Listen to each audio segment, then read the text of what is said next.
From Dodger Stadium, baseball is back, presented by Taco Bell. And we are set for Game 2 of this series between the Dodgers and the Giants on a gorgeous Friday night here in Los Angeles.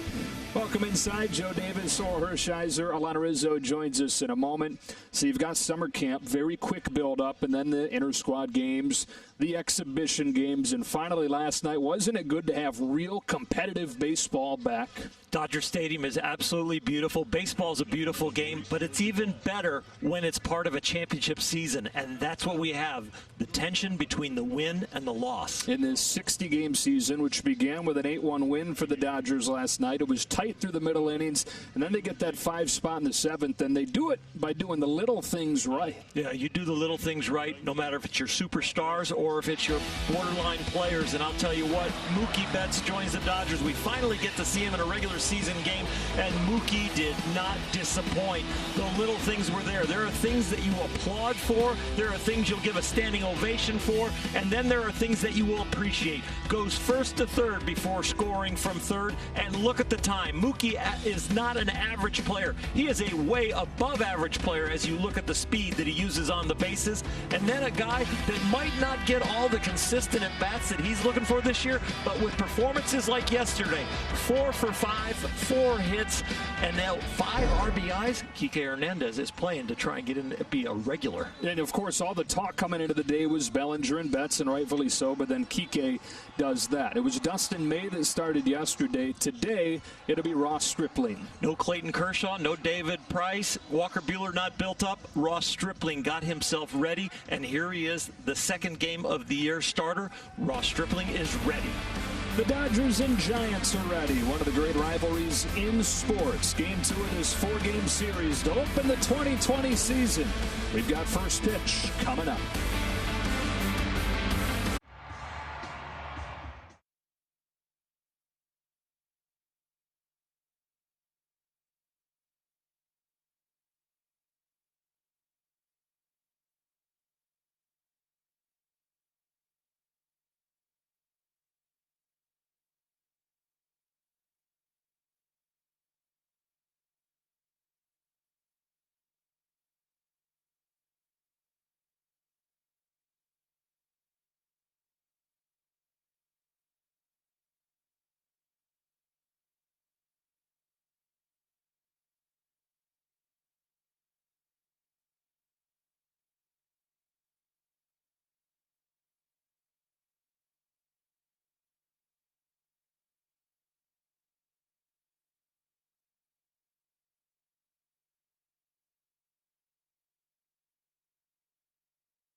Angeles Dodgers, quite an impressive moment with Mookie Betts kneeling down during the national anthem with Cody Bellinger and Max Muncy with their hands on his shoulder, united in solidarity prior to the game, prior to the national anthem. Every single player on both teams kneeling down and holding on to a black cloth.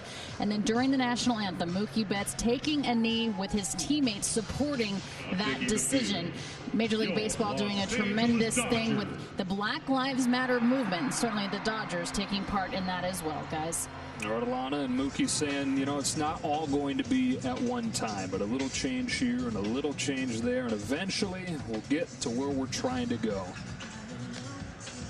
Dodgers tonight trying to go to 2-0 against the San Francisco Giants on a gorgeous night for baseball with a temperature in the low 70s, and Ross Stripling ready to face Gabe Kapler's lineup that looks like this with a lot of new faces for San Francisco. 14 of the 30 players on the opening day roster are on their very first opening day roster. Mike Yastrzemski leads it off, and then the third baseman Wilmer Flores. Pablo Sandoval, there's a veteran, hitting third, starting at first base. Alex Dickerson DHs. Joe McCarthy made his major league debut yesterday. He's in left field today, hitting fifth. The rookie Mauricio Dubon hits sixth and starts at second. His double play partner, a veteran Brandon Crawford. Jalen Davis is in right, hitting eighth, and Rob Brantley does the catching. Well, here we are again, Oro, with Ross Stripling in the starting rotation. It seems like it's the same story every season where he's trying to make a case for the rotation. You think that he's headed to the bullpen, but then for one reason or another, he winds up in the rotation. This time it was opened up by the opt-out of David Price. Ross Stripling is ready. He has built himself up during the downtime. He came into camp with the dream of being a starter. He knew he wasn't one of the top 5 selections, but he never loses focus on what he wants to be. He is the jack of all trades and master of all, and he wants to get off to another fast start. He's got a new toy, a new grip on his changeup. Yes, he's thrown a changeup before, but there's a new grip, and it was showing outstanding promise in the preseason. Now, worked on it all winter, took it into spring training, was drawing rave reviews, continued to refine it during the quarantine, and more of the same during summer camp. Ready to begin his 5th major league season for this Dodger team, coming off a franchise record 106 wins and a 7th straight division title. But their eyes set on a bigger prize, first world championship since 1988. And off we go with a fastball strike on Mike Yastrzemski. Been a rough few years for the Giants, but this was a bright spot in last year. They went 77 and 85, but found Yastrzemski off the scrap heap, and he wound up being their best offensive player. Takes high, and it's 1-1. 7 minor league seasons before getting his first chance in the bigs last year. The Orioles cut him loose early on last season. Giants grabbed him, debuted in late May, and was their most productive guy.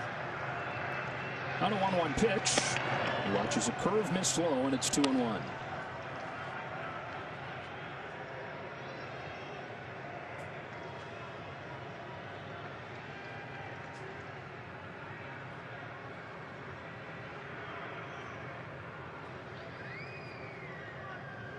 Stripling deals the 2-1. Yastrzemski takes it a little bit high, and it's 3-1.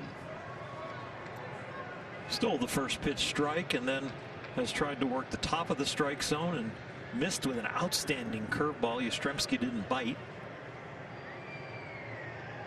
Curveball last year for Stripling was one of the top 10 curveballs in baseball. On a 3-1, it's fouled and the count goes full.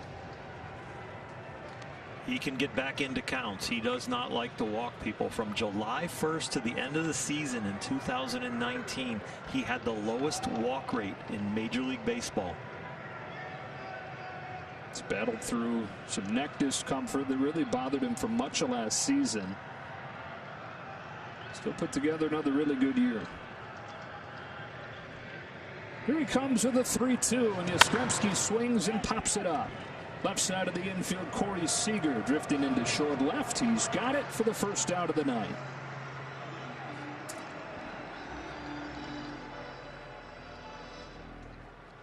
baseman number 41, Wilmer Flores.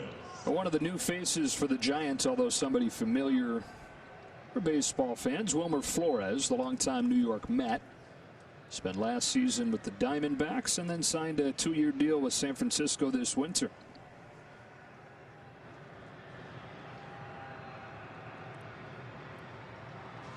Swings at the first pitch and bangs a base hit to left. The Giants have their first base runner of the night here on a 1-out single from Flores. First baseman number 48, Pablo Sandoval.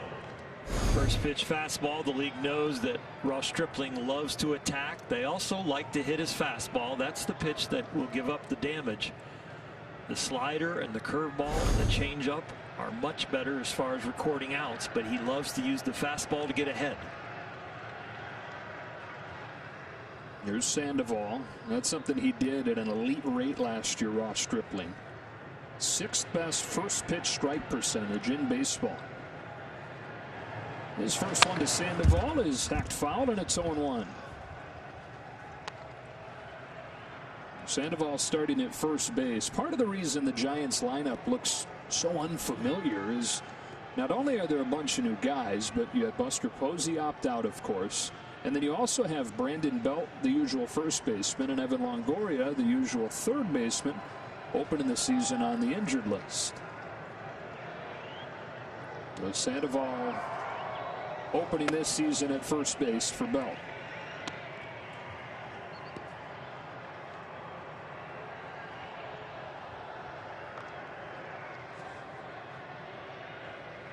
Drove in the lone San Francisco run last night in that 8-1 Dodger win. 1 on 1 out. Here's the 1-1 pitch. Curve catches the top of the zone. 1-2.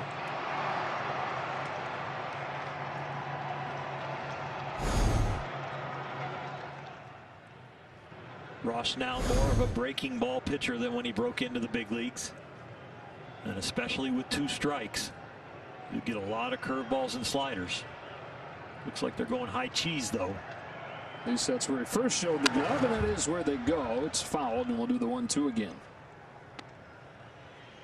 It's an adjustment Stripling made a few years ago, using the fastball up to play off that curveball more frequently. More and more we see the high fastball in Major League Baseball, and you don't have to throw 96, 97 to be up there. They'll go up there with only 91. Flores off first as another 1-2 comes home, and there's that changeup to get Sandoval swinging. That was sweet. Not only the change of speed, but watch the depth at the end as this avoids the barrel of the bat. The new grip has really brought on the deception, but especially the movement. That thing just buries. How good does that feel, Earl, after you spend a whole year working on it and you think it's good, but you're yet to take it for a test drive in a real game? The first time you pull it out, it does that. It was so sweet. With 2 gone, here's the cleanup man, Alex Dickerson. 1 ball, no strikes. It's like a kid in a candy store, or if you're waiting for Christmas Day to open some gifts on your birthday or a holiday, and you're like, oh my gosh, this is going to work. I hope the gift I got works, what I wanted. Yeah. Here comes Stripling with a 1-0, and the curveball has Dickerson swinging awkwardly. 1 ball, 1 strike.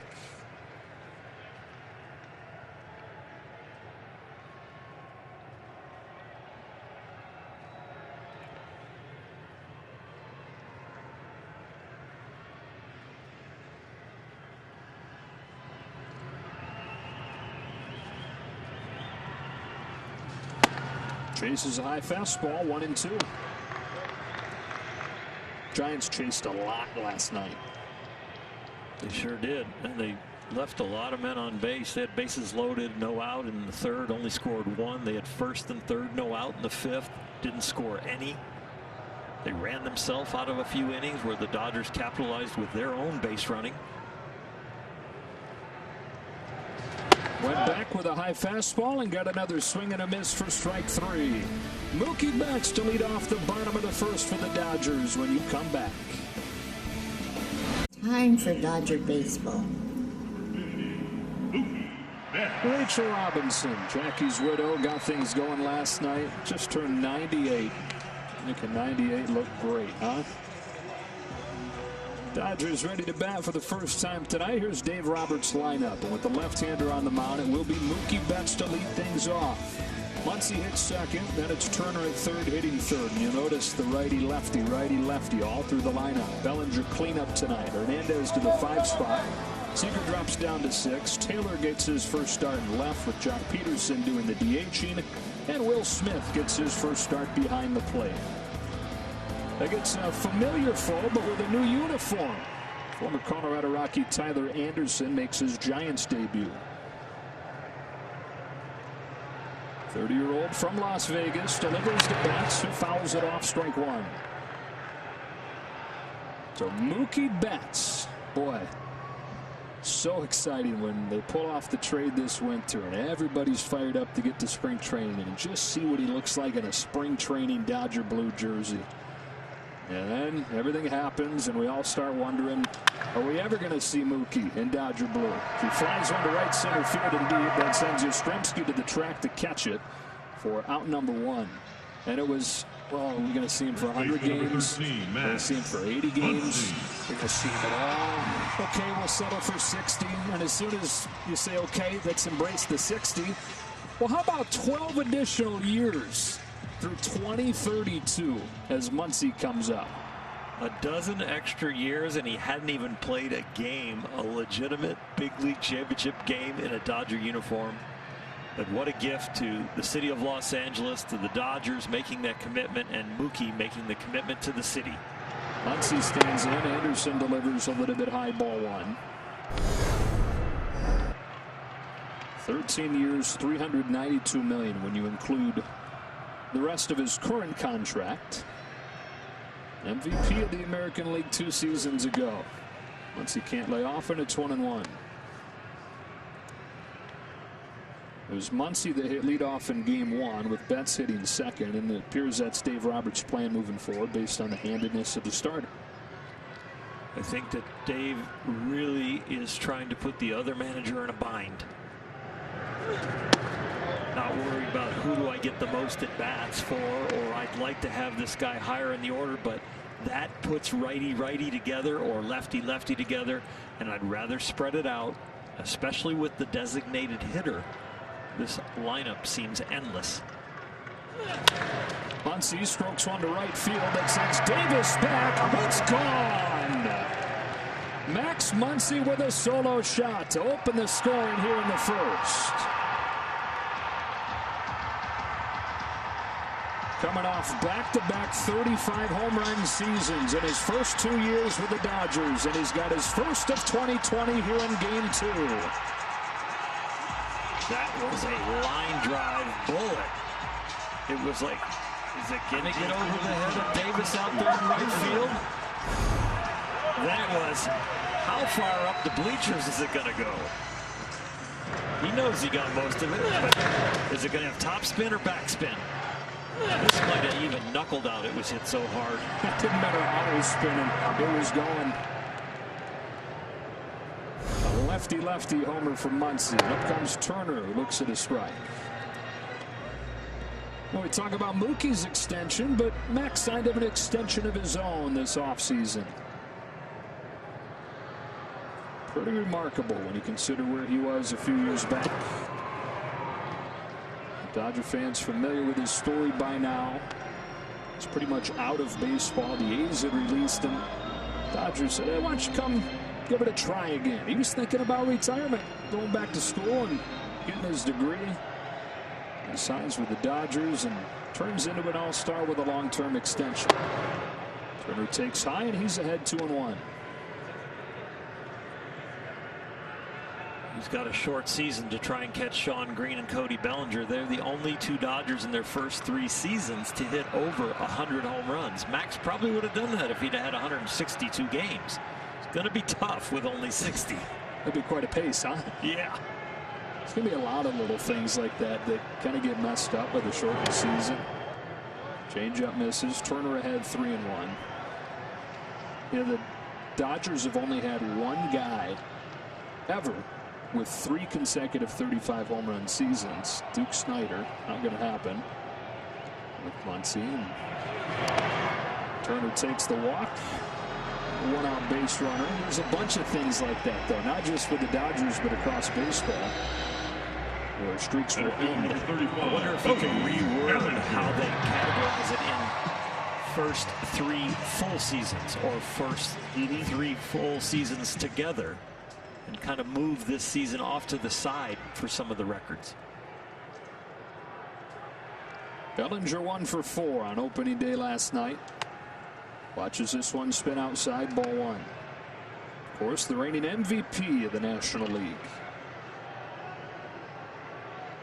with an especially stunning first couple of months in 2019. And as we think about what's possible in a 60-game season statistically, I don't know about you, but I think back to how hot he was over the first 2 months, how impossibly hot it seemed like he was. At the 60-game mark, he was at 376. And so when you talk about the possibility of a guy hitting 400, that is still seeming really difficult to do. Yeah, it's down to 3rd. He went around, and it's 2-1. It's hard to imagine on an everyday basis, like we got to watch him, that somebody would have to be hotter than that to hit 400. Latest he was at 400 last year was the 49-game mark. 3-1.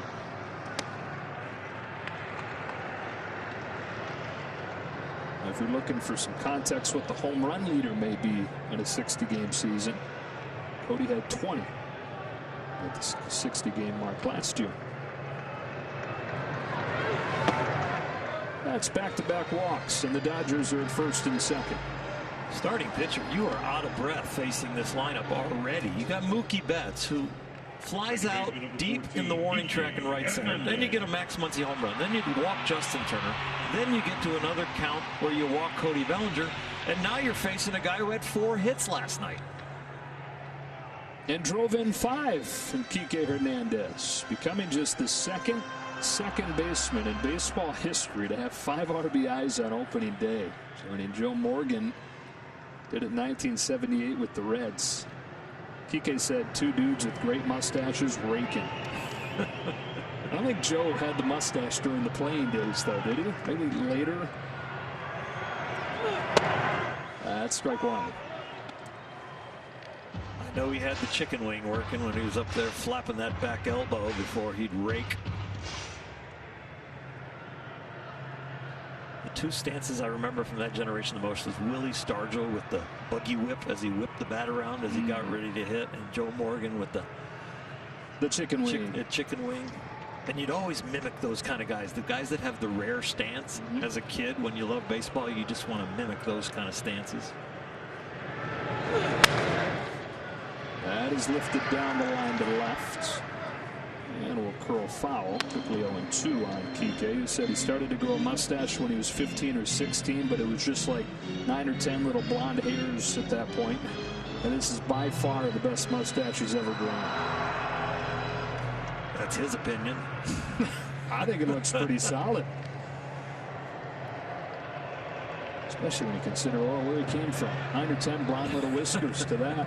Yeah. 1-2.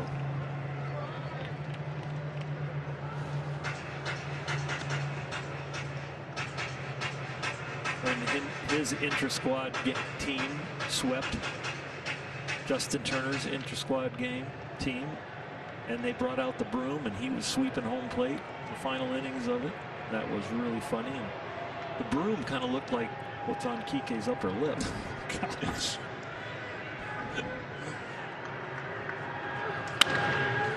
Flips this one into center field.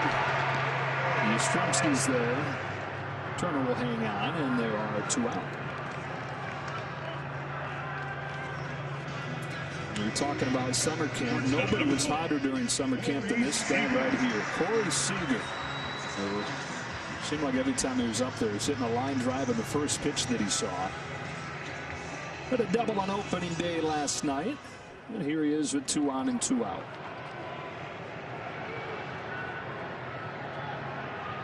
Left on left does not bother Corey.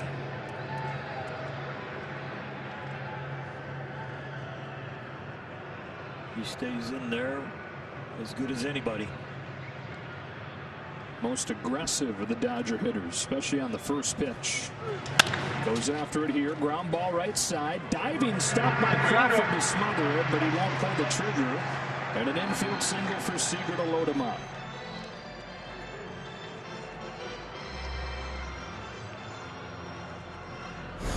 Little breaking ball that he rolls over, but he beats the defense with where he hits it. Brandon Crawford, normally the shortstop on the second base side of the bag. A fully outstretched dive. Yes, he could have let it go through, but the second baseman would have got it, but there would have been no time to get anybody. And if he doesn't knock it down, maybe even Justin Turner makes a wide turn and tries for home. Good chance for the Dodgers here in the first inning to put up a crooked number. And Chris Taylor, the batter. One of the best hitters in the league last year in these situations. He's ahead 1-0.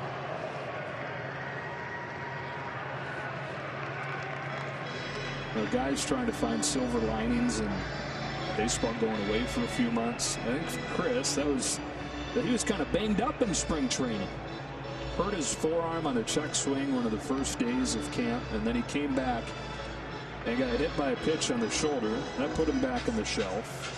And he just really wasn't in a very good place in March, but boy, things changed in that regard. He came into camp with his swing looking really comfortable.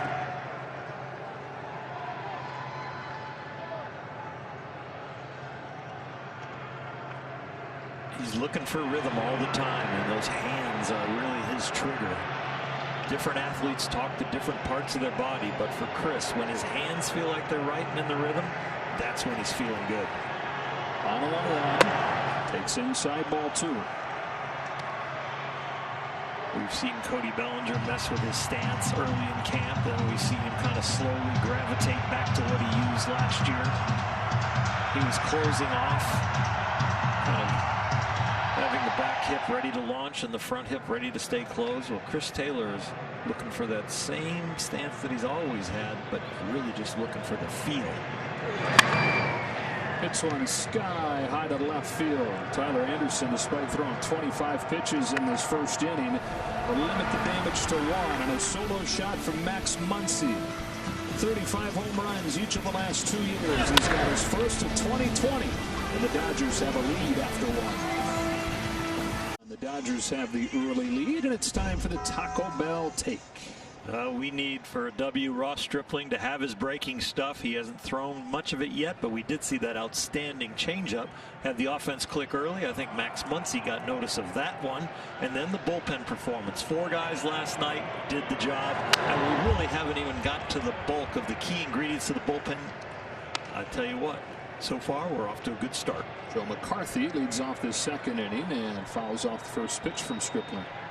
Our producer Mike Levy had a funny idea. You should have changed the graphic, basically the keys to the game there, and had number 1 key be have Muncy go deep in the first. From now on, we can do that. The Taco Bell 3 keys. We could do that a little later, and we could doctor it up like that. Make us look really smart. Except we just gave our secrets away. That's okay. McCarthy, who made his major league debut last night, waits on this 1-1 and takes it high. McCarthy is one of the 19 players all out of the 30 on this roster acquired since Farhan Zaidi took over. That was at the end of 2018, so not even 2 years have gone by. And 19 of the 30 guys on the roster weren't on the team prior to that. On the corner for a strike, 2-2. Farhan, he uncovered some gems for the Dodgers when he was here. He is looking for help all over baseball. Breaking ball left up, pulled foul. Of course, Gabe Kapler, the new manager of the Giants. You go from one end of the spectrum in terms of traditional, old school, and Bruce Bochy, to as new school and scheming and maneuvering and trying to find any edge that he can. New school edge of the spectrum, and Gabe Kapler to ground ball to first. Muncy's there. Feeds Stripling for the first out of the second.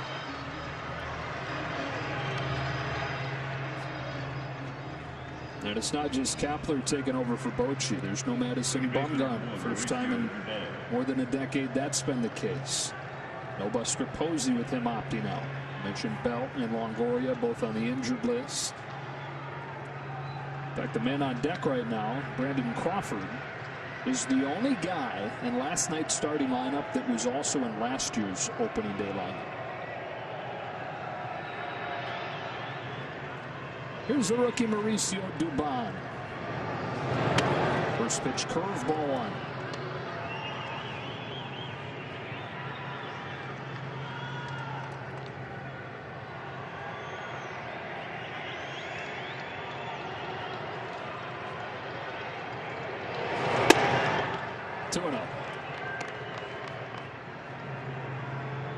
Ross kicking himself a little bit, falling behind the rookie 2-0. Almost guaranteed strike from him right here. Center cut. Comes. Strike one. He still tried to hit the corner. Really missed and got saved there to get back in the count. I used the word frisky, and I'd say Ross is a little bit there tonight. Going about 92 to 94. Last year's average fastball was about 90 and a half. Got away from him, ball 3.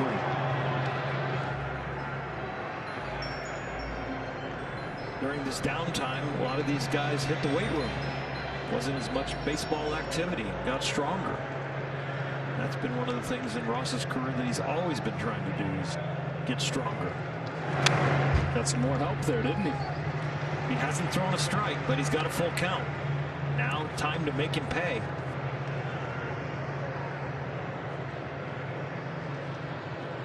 Full menu of options. That was the goal in kind of redoing that changeup, to be able to have confidence to throw it to right-handers too. A little bit less predictable. If he wants to pull a trigger on a slider right here, he can make it look like a strike, end up a ball, and I think he's swinging.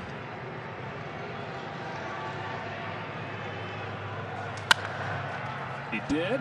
Dubon flies it to right center field for Betts. The break on this ball gets the bat started because it's looking like it's a fastball down the middle. The bat gets started, but look at the slider takes the sting out of the bat. And that's what you really need to do. Even though you're upset with yourself, you've thrown 5 pitches, all balls, but you're in a 3-2 count. Execute one now, and the hitter let you up for air, and you got the out. 2 up, 2 down here in the second, and here's the shortstop, Brandon Crawford.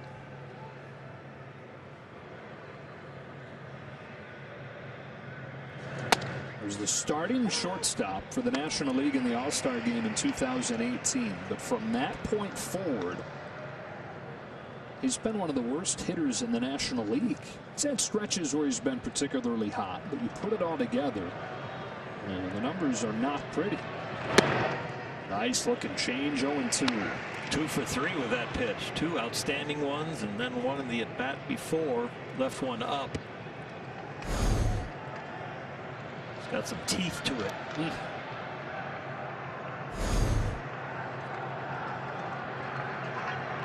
Stripling looking for a 1-2-3 second. He's got it with a fastball that ties him up. Gets strike 2 with a change, drifting down and away, comes in the hands to punch him out.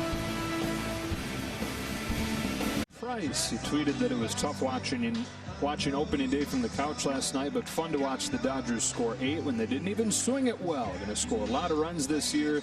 Dustin May did not disappoint in his first opening day start, and he said, see y'all tonight in the broadcast. He's actually going to join us. Solana's going to talk to him in the 5th inning tonight. So hello to David watching back home. Dodgers take an early lead in a Max Muncy home run. Jock Peterson stands in to lead off the second. Strike 1 from Tyler Anderson.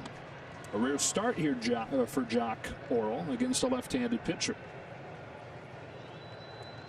Jock has looked really good against lefties early in camp and has continued on, I think, with the new movement coach. towards right center field. That's going to get down for a leadoff hit.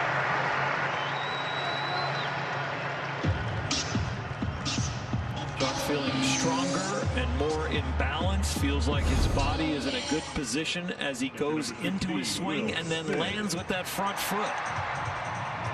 More flexible.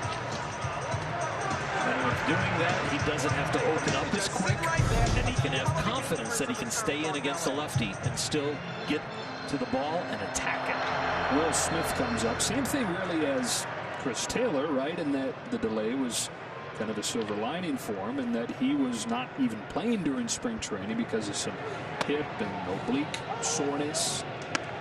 So you know, that movement coach, like you mentioned, and really good place. Will Smith, it sounds like, is too. The hitting coach is really happy with how he came back from home in Louisville looking for summer camp. After he broke out of the scene with a huge rookie season. There are certain left-handers that Jock will probably sit against, and it'll be probably because of the shape of the breaking ball of the pitcher. Anderson is successful when he gets you to hit the ball on the ground and not in the air. He's also successful when he can locate his fastball, but he needs the fastball. So more fastballs from him. And then the shape of his breaking ball is a little bit more slurvy and flat. Not one of those ones that can really buckle your knees.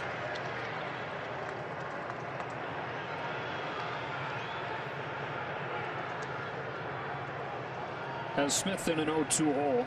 Coming inside. Missing high. But for Anderson, injuries have been a huge part of the story. He was a first-round draft pick out of Oregon. He was one of the top prospects in the Rockies organization. Every step of the way, something has popped up and slowed him down. Something that's been lingering for years has been a knee issue. And so 5 games into last year, he said enough is enough, shut it down, had surgery. Really intricate procedure, tough recovery.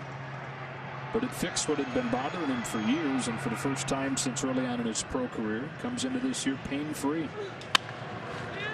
Weak little pop-up, shallow right, off of the bat of Smith for Jalen Davis.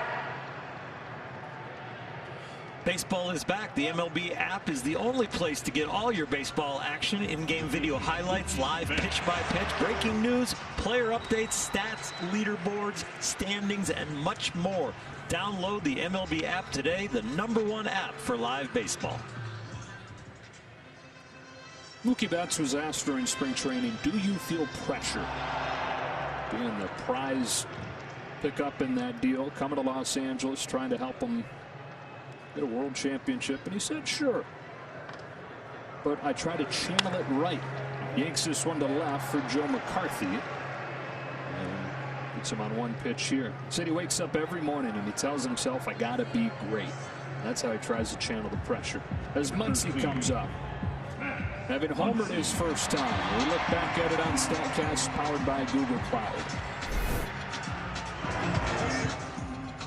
Almost 103 miles an hour. He didn't need the whole 383, but he hit it that far. Room service with the helmet when you hit a home run. Don't have to take off your own helmet. Love it. How long before that gets banned? The safety protocols. Strike one.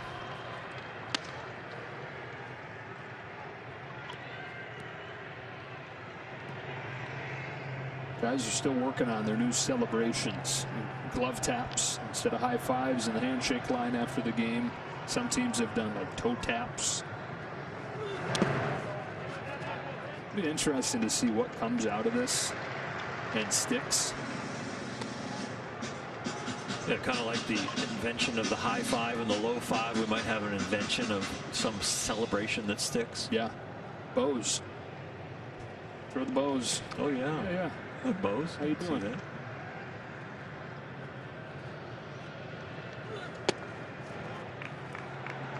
Two on one.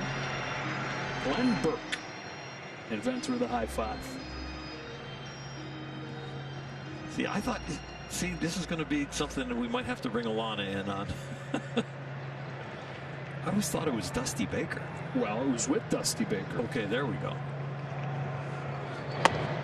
That breaks away. 3 balls, 1 strike on Muncy.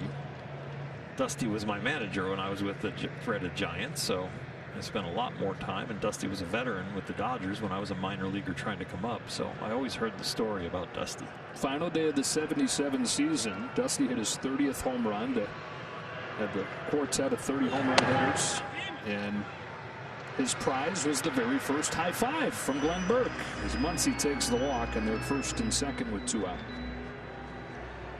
Number 10, You want to be around a cool guy, a Renaissance man.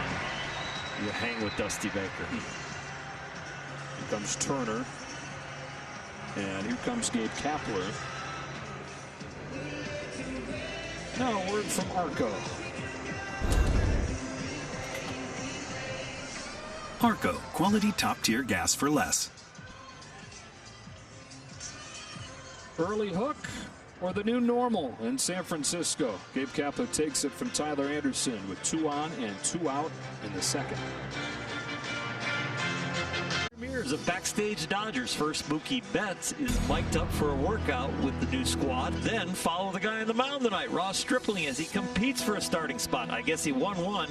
Don't miss 2 new all episodes of Backstage Dodgers Friday after the postgame on Sportsnet LA. Well, get used to this, early hooks from Gabe Kapler. Truly, and while he's not said this explicitly, but the belief is they're pretty much going to have Johnny Cueto and then a pitching staff. Rico Garcia, who came in last night as well, comes in here with 2 on and 2 out. Turner goes after the first pitch and bangs a base hit to left. Peterson headed for the plate. He'll score. Justin Turner with an RBI single, and it's 2-0.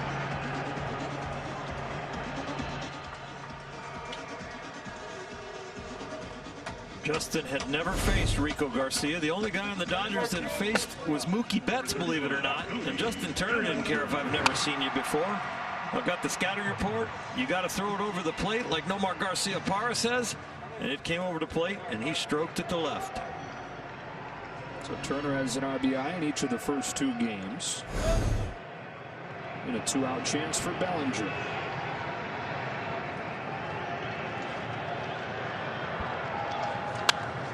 Strike 1.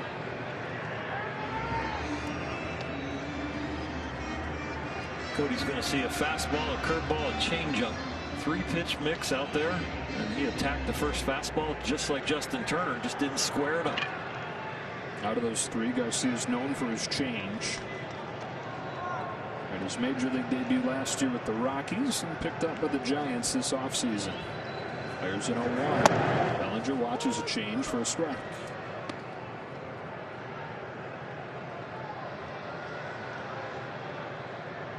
That was one of his harder changeups. He can throw it all the way down to 76 miles an hour and really have a differential between that and a 95 mile an hour fastball. On 0-2. Turns it back up with a fastball. Bellinger lines it to right, and Davis runs it down to end the inning. But the Dodgers add 1 and a 2-out hit from Justin Turner. Lead it 2-0 to the third. Take a look at stats with Lowe's. Record set by the Dodgers last season. 106 wins. The home runs. 279 home runs. Would you believe that was only 4th in the majors last year? The top 4 home run hitting teams in baseball history all came last year. Stripling gets strike 1 on the 8-hitter Jalen Davis. Check the ball. Yeah. The word is it's not a whole lot different this year.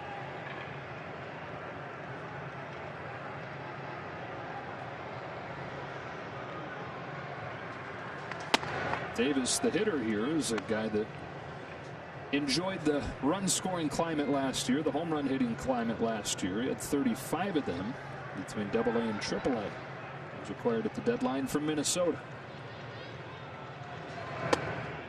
That thing falls out of the sky and catches the zone 1 and 2. Back in the day, this is a hanging breaking ball. Now sometimes guys are actually aiming for the top of the strike zone with their breaking stuff. Takes some courage to throw that, doesn't it? A little high.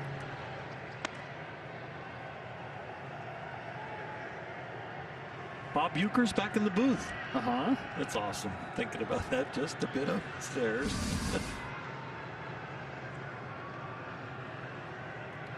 On 2-2. Another curve, punch foul. Remember this winter when Ross Stripling was sure that he was headed to the Angels? Yes. Crazy, huh? Jock Peterson. Yeah, both those guys. The deal was, it looked like done. Ordering red shoes. And in Stripling's case, he was looking at real estate in Orange County. He was talking to some people that were familiar with it, seeing where they should be. Davis lifts one to deep right field. Betts goes back on it, turns and watches it go. So Jalen Davis with an opposite field home run to get the Giants on the board here in the third.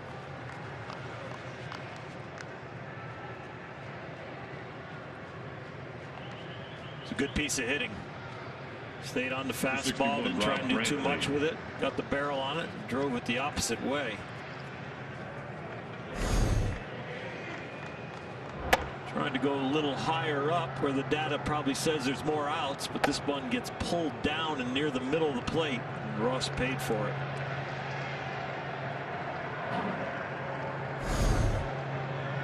A 2-1 game as the man-hitter Rob Brantley takes strike one. Catching with no Buster Posey. Posey and his wife adopting twin girls that were born prematurely. So it wound up being a pretty easy decision for Buster. 10 hands and rolled to Seager at short. Shifted over to the right side. 6 at 4-3.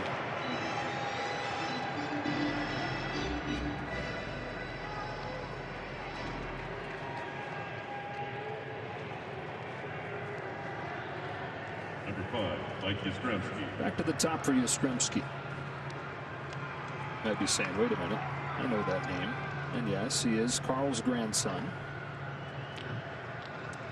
Giants played at Fenway last year, and Yastrzemski, what a magical trip that was. He homered and got a standing ovation from the Fenway crowd. That was after he caught the ceremonial first pitch from Grandpa. That is quite a day. Goosebumps just to put on a big league uniform, but to put it on with that name on your back and then have that day with Grandpa there, holy smokes. It's funny that he's been asked many times, why not wear 8 like Grandpa? And he said, isn't it enough to have the name? Like, that's enough pressure. Armpit to armpit. Yeah, it does fill it up.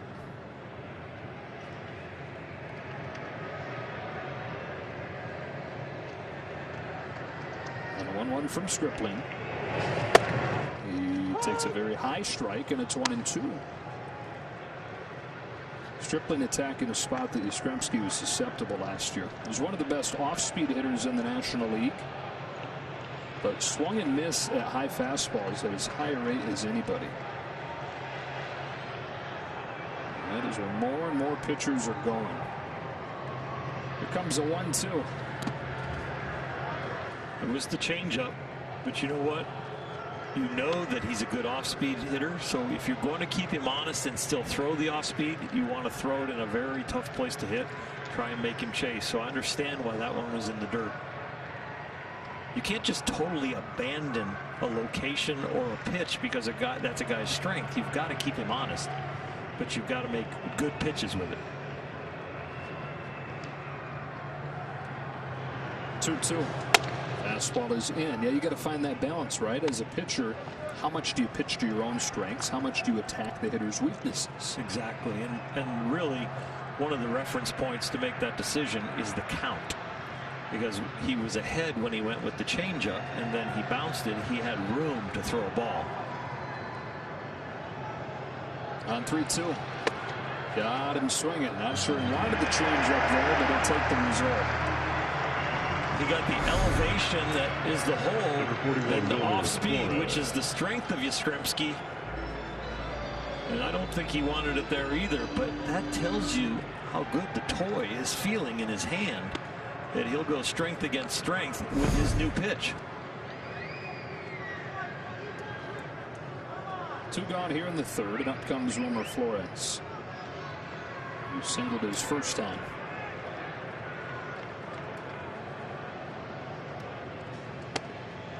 Stripling said that that changeup is the first time he's ever gone the true pitch design route, where you use a certain grip and you throw it, and then you go watch it on the super slow-mo frame by frame replay.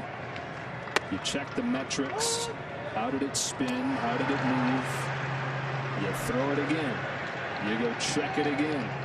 You make a little tweak and try it again and again, and all winter long he tweaked and tweaked until he found one that had the right movement, the right depth, and the right feel, most important. It's high and it's 2-1. That's a lot of rough drafts. Yeah, right?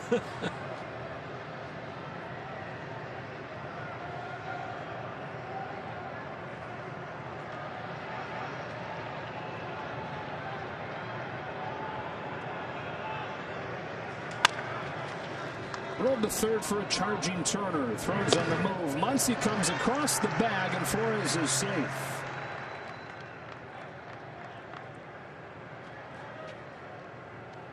Justin did a very nice job getting to this ball, charging it hard. The throw just has a little bit too much curve on it. As it loses a little velocity, you see the takeover takes Muncy off the edge there, and not enough reach. Flores is safe.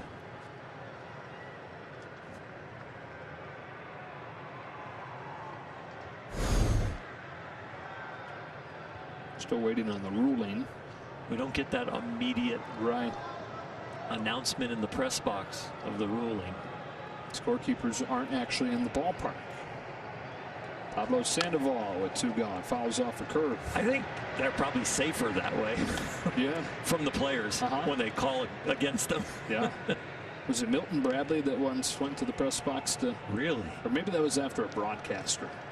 Uh-oh. Yeah, he went up there. Well, hello. You watch it, Hershiser. Yeah. Is there a lock on the door? Bounce past the mound. Turner behind the bag. Takes his time and throws him out.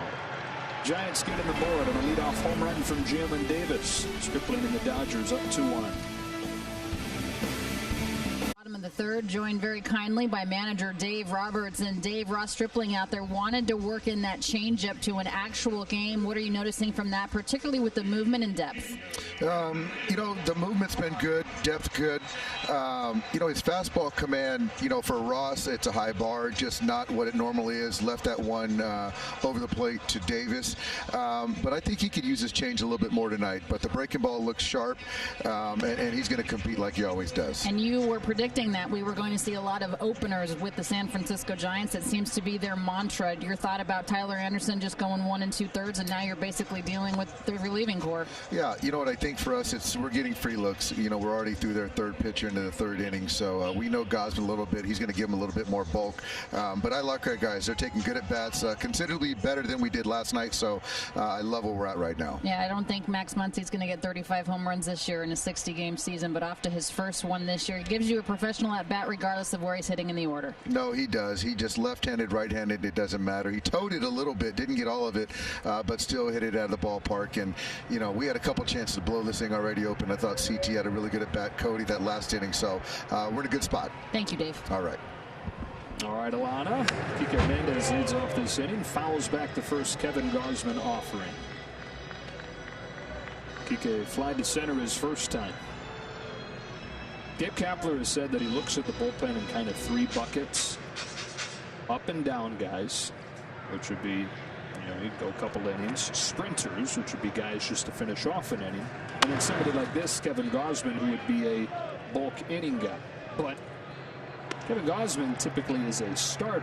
It's just on this edition of the Giants, the way that they're operating, today he happens to be a bulk innings guy. It's really interesting to see what they will do when we get down to 26 guys compared to 30. This could be where they do have Johnny Holstaff and they have Johnny Cueto as a starter, but everybody else we're going to just use the staff. But you're going to have to build some guys up to eat some innings, whether they eat them at the beginning of the game from innings 1 through 6, or they eat them from innings 2 through 8. Depends on where you get it, but you're going to have some guys that go deep into games, some portion of the game. That's the first strikeout of the night of a Dodger hitter. Gausman gets Hernandez. Highest swing and miss rate, chase rate by Gausman in Major League Baseball, and it's because of the split finger. He's got the fastball and the split finger, the two predominant pitches.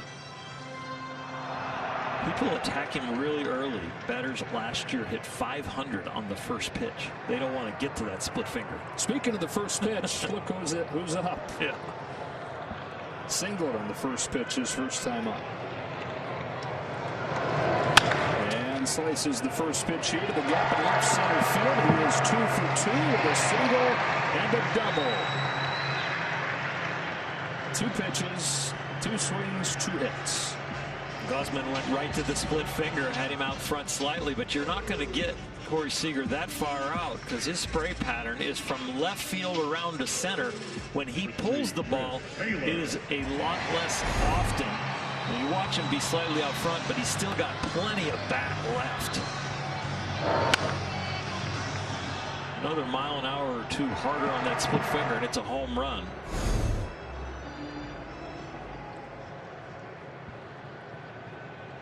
An RBI chance for Taylor. Dave Roberts just told Alana that he had a really good at-bat in that first inning, flying to left, leaving the bases loaded.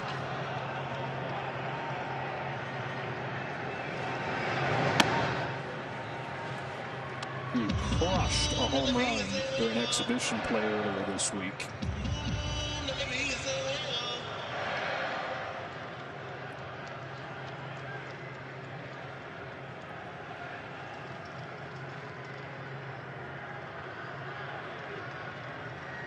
'29-year-old entering his 5th year with the Dodgers, if you can believe that. Was acquired from Seattle midway through 2016. That splitter fades inside. They check the first, no swing. It's really interesting defense right here. I'd feel a little bit naked as a pitcher. I would think Chris Taylor, who can drive the ball everywhere around the field. Sandoval not much range at first, so you could drive a Mack truck over there with a ground ball to second. And so I think Chris is going to be trying to hit the ball to right field, A, to get a hit, or B, to get Seager over. Bounces one by third. He didn't listen to the broadcast. No.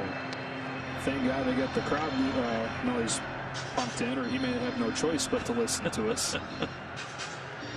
They're doing a great job with the product in here. Yes, they are. Making it the best out of the situation they can.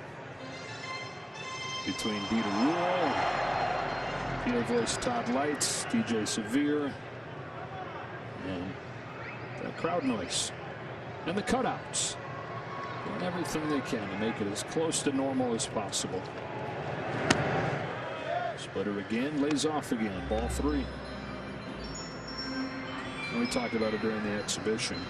I can try as hard as I can to make it normal, but until 53,000 are back in here, it's just not the same. It is such a huge part of what makes this place special.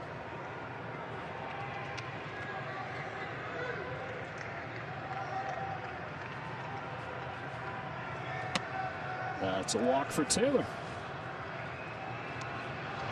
Speaking of cutouts, let's go to Alana. Guys, the Dodgers Foundation is doing such a good job. Hey, there we are. Such a good job with these cutouts. I love your face, Joe, and Blake's face, too. You snuck them in there, but what a tremendous opportunity for fans to try to be at the stadium, even though they can't physically be present. They've sold over 6,500 of these already, raising over $1 million for the Dodgers Foundation. You can still have your face in the stands right here at Dodger Stadium. Proceeds, again, benefiting the LA Dodgers Foundation. Do it right now, guys. Dodgers.com/fan cutouts goes to a great cause, and you can have a little piece of history as we are playing baseball in a pandemic. We still want you here, though.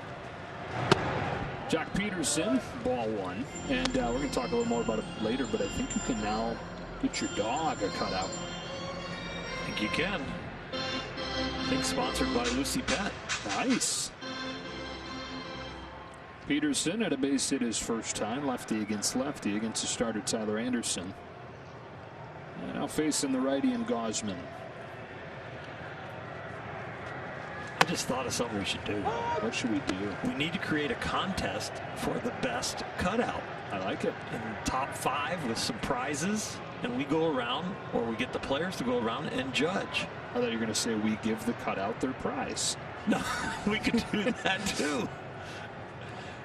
Wait, you don't want it? Okay, I'll take it back. You know, there needs to be. There's some really clever ones. 1-2. I'll donate a few autograph items for the prizes, and I'm sure we can get some other things going. And maybe that'll be a little bit more incentive for people to do it and donate to the Dodger Foundation to raise more money for charity. You're in the running, sir. You might be too, son. Yeah, a lot of good ones. It really does add a lot. You look at a game with cutouts versus a game that doesn't have it. Right. It's a lot better. It kind of matches up to the crowd noise. You know, it's like, okay, I can believe it now. And look, like, it's all compared to the alternative right now, which would be complete silence and empty seats. Right. No, I think we're doing the best that we can with what we have. And I think there's going to be a lot of tears in people's eyes when this place is packed for the very first pitch when we come back, or the national anthem. Ours included. Yes. Roller to second. Dubon thought about feeding Crawford, but the defensive positioning made him second guess that. Takes the out at first. I think it'll be a very emotional day, that when the fans get to come back and see the beautifully renovated Dodger Stadium again, and to taste the Dodger dog, and to watch the game and chew on some peanuts and tell stories to their neighbor and their family. It's going to be fantastic. In the meantime, we'll do our best to keep you informed and keep you entertained, distract you a little, give you some normalcy, some semblance of it. Another chance here for the Dodgers. Second and third, 2 gone, and the 9-hitter Will Smith.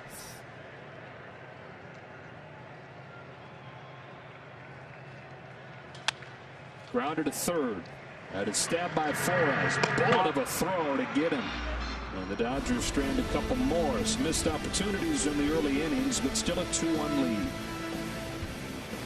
In the box, Order Jack's $5.99 Southwest Cheddar Cheeseburger Combo for delivery. Make it a double for $1 more. And by Nissan. Choose Nissan today. For great offers on our most exciting lineup ever, shop ChooseNissan.com. These are some of the essential workers at UCLA Health. We thank them and all the essential workers across the country, across the globe, doing their best to keep us all safe. 2-1 game. Ross Stripling back to work for the 4th inning. Joe Orlando on a perfect night at Dodger Stadium. Part of the lineup coming up for the Giants: Dickerson, McCarthy, Dubon.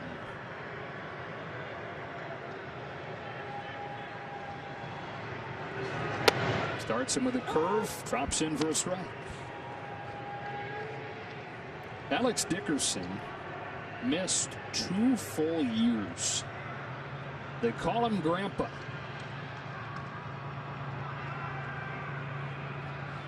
Wait till you hear how old he is.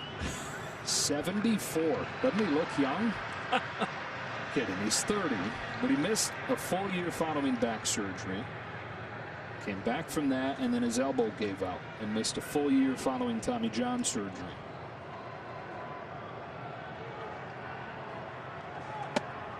Gives that up. 1 ball, 2 strikes. This is all when he was with San Diego. He comes back last year, plays a couple of games. San Diego cuts him loose. The Giants pick him up, and from the time they acquired him in early June to the end of the season, he was their best hitter. Grandpa Dickerson. Dribbled back to Stripling for the first out of the 4th.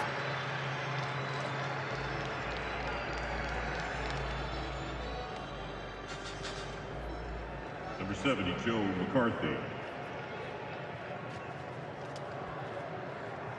Stripling built up during the preseason and in summer camp to about 6 innings and 90 pitches. Fairly efficient so far. He's at 55 pitches with 1 gone in the 4th.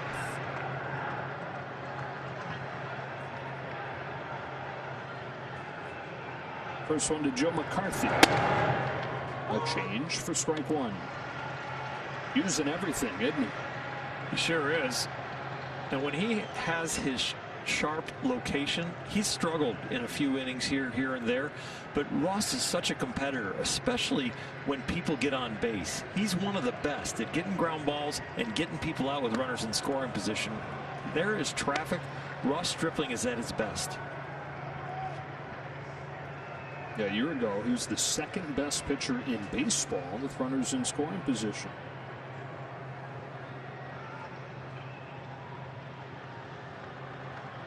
That's the 1-1 fly. He gets ahead 1-2. It's just what you want from a financial advisor. When things are starting to go a little haywire, you still stay focused. Stay the course. Stay the course. You know, one of the jobs of a financial advisor is when things go awry, that they're really good at holding your hand and pushing you right through to the other side. Yep. And that is Ross's specialty. Here's his 1-2.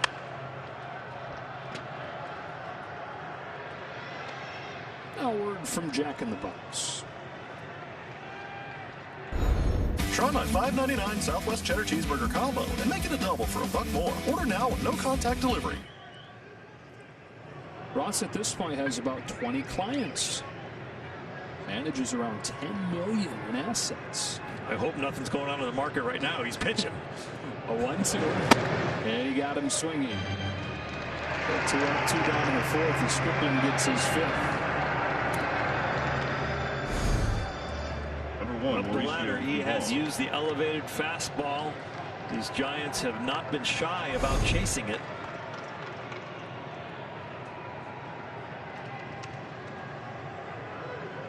Looking for 1, 2, 3, 4. There's Dubon. The 6 hitter stands in.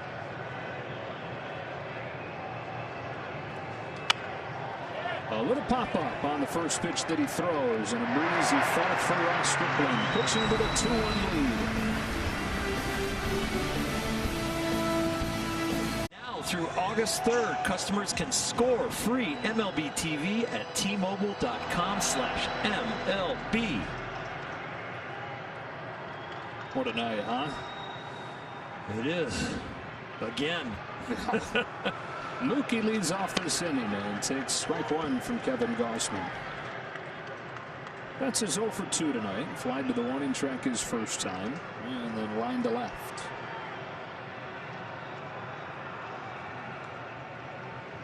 An 0 for his first 2 last night, then got that first base hit and breathed a sigh of relief. He said, man, it was good to get that first one off. Immediately asked for the ball. Got to save that one. Got the lineup card too for his personal collection. Splitter falls off of the table as Gausman ahead 1-2.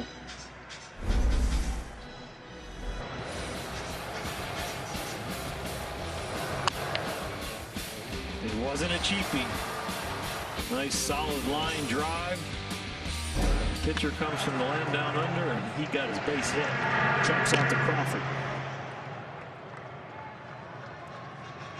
You better get all your stories done about Mookie and Seager as they walk to the plate, because they're not giving you much time. Buddy, I got 12 years. That's true.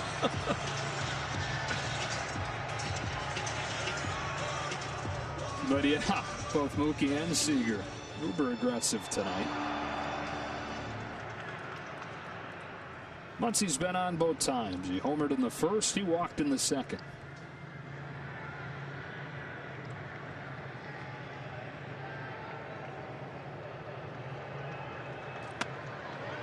And Mookie talked about his extension and said, this is something I've been working for my entire life. A day I've dreamt of my entire life. And then you think about Max Muncie's extension and the way that he talked about it. Said he still can't believe it's real. So we look at the paper and we see the contract. We hold it in our hands, but it still doesn't quite feel right.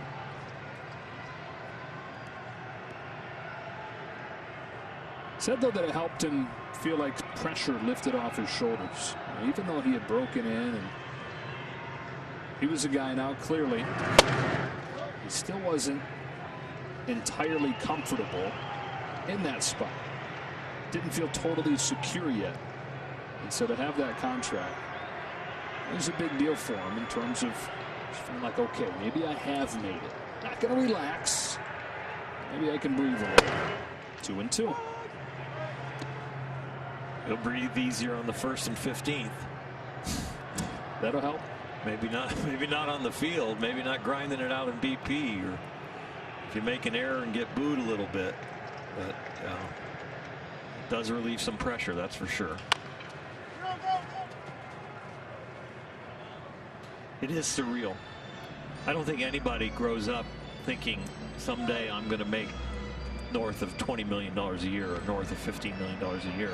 With Mookie saying he's been working for this his whole life, I think what he really means is not the amount of money, but the stability and to be a great big leaguer. Like you said, he wakes up every day and says, I'm going to be great today. I think there are a couple parts to it, and listening to Mookie talk about it. It's to be one of the great big leaguers, but it's also to be a great provider for his family. Muncy yanks one towards the right field corner. That's hooking away from Davis. Another base hit from Muncy. He adds to the homer and the walk with a double.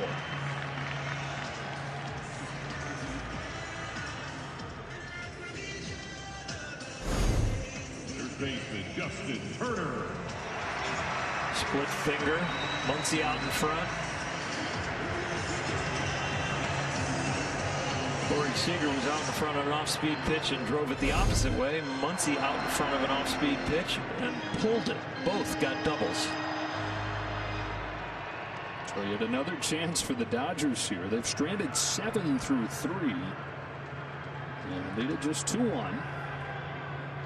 There's Turner, who's walked in single.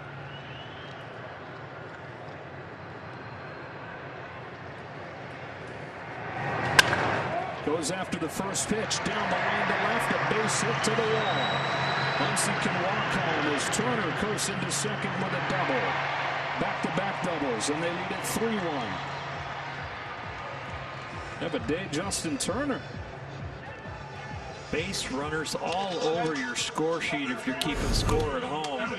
The Dodgers have had traffic all night. It feels like they should have more than 3 runs. 7 hits already.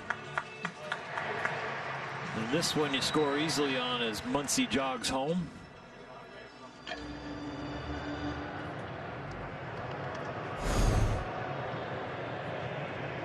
So now Bellinger.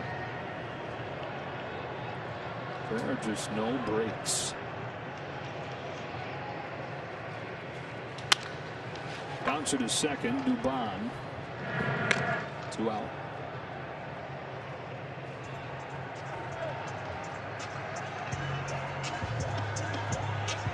And here's Hernandez. Kike Hernandez.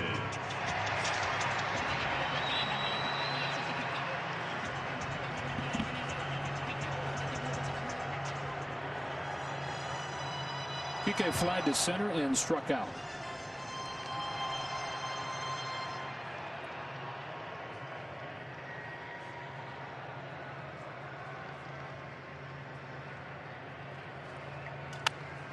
On the hands, behind the plate, Brantley.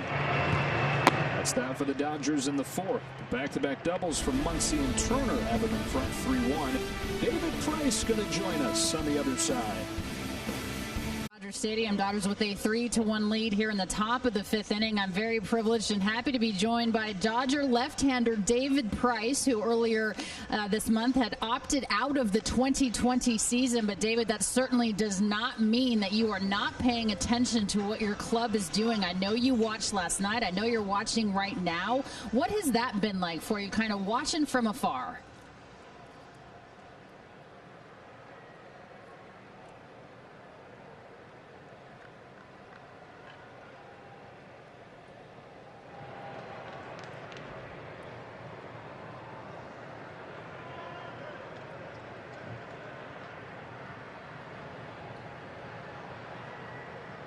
What have some of those messages been that you've shared with your teammates, both your fellow pitchers as well as your position players?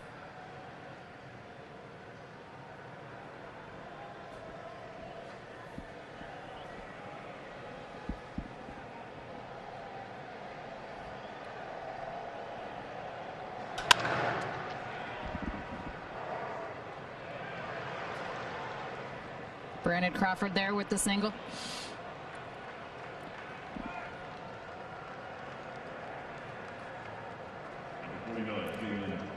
Same thing with Kershaw, but obviously Kershaw on the IL there with that back stiffness. But Dustin May filled in very nicely. What was your opinion, David, of Dustin May's start, knowing he had about 24 hours to prepare for that?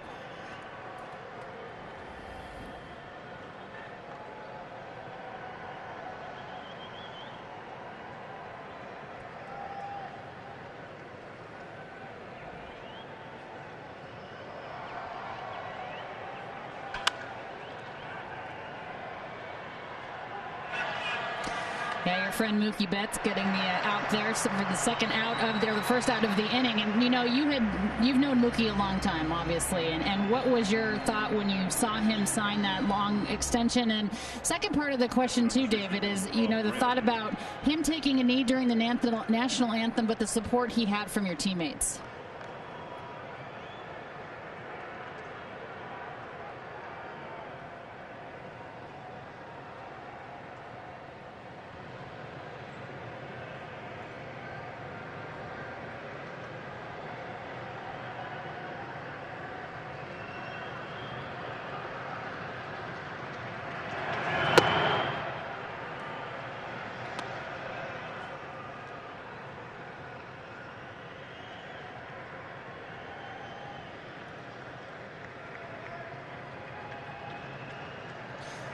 Ross Stripling on the hill right now here in the top of the fifth inning with one out, and he's facing a San Francisco Giants team in which only one of them was in the starting lineup last year, and that's Brandon Crawford. How thankful are you that you don't have to be on the hill facing this Dodgers lineup as you look through it 1 through 9?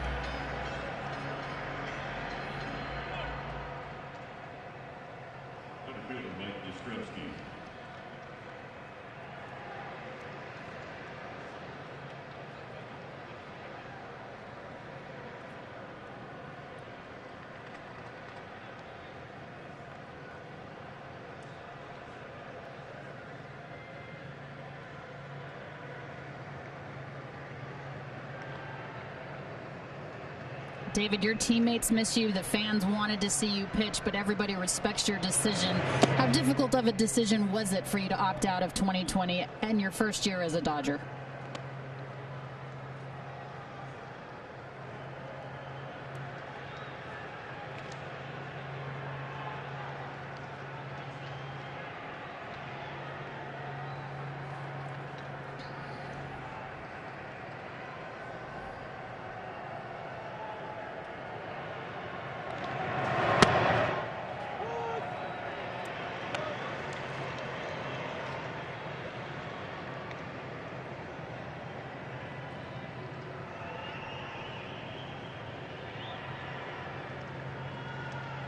And certainly everyone respecting that decision. You've heard of the term player coach. Do you find yourself managing a little bit from your couch?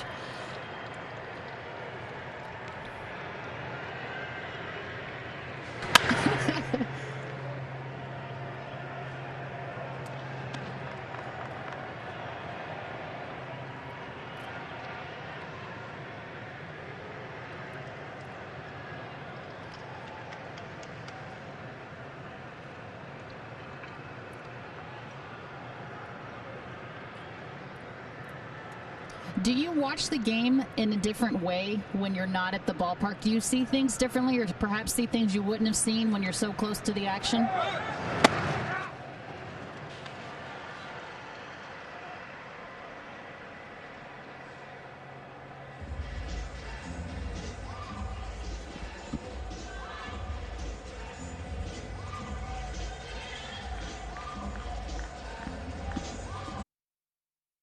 In the first, the second, and the fourth for the Dodgers. And Corey Seager to lead off this bottom of the fifth inning. Corey's seen 2 pitches, and Ripped base hits both times. First one from Gausman. Guess what? He hacks at it and fouls it this time. Going to ease his way into this at bat. Foul ball first. He gets to see another pitch. Yeah. Between Muncy, Turner, and Seager, we need one of them to hit a triple. Then we can sit around and say, somebody got a chance for a cycle? Yeah. Getting greedy here in game 2, huh? Cycle watch, 5th inning.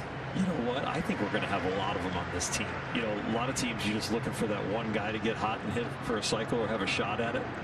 We might have 2 or 3 every night. Cycle watches? Yeah. How many cycles are you calling the Dodgers having this year? That's a little bit of a ball too. That's a hard one because of the triple. Yeah.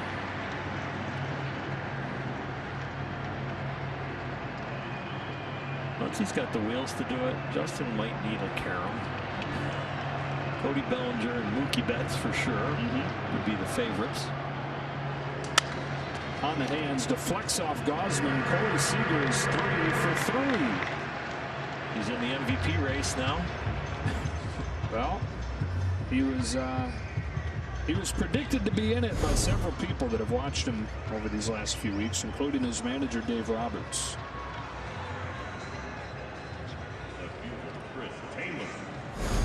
In case you're wondering, there have been 10 cycles in franchise history. Okay. So if there are multiple cycles this year, that'd be something. That would be. So the over-under is a half. Yeah. Here's Taylor. And 0 being the favorite.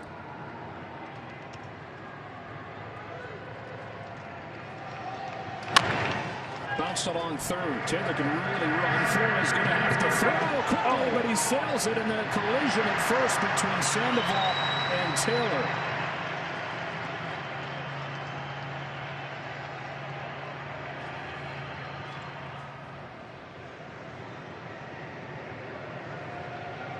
Seager holding at third. The training staff quickly out to take a look.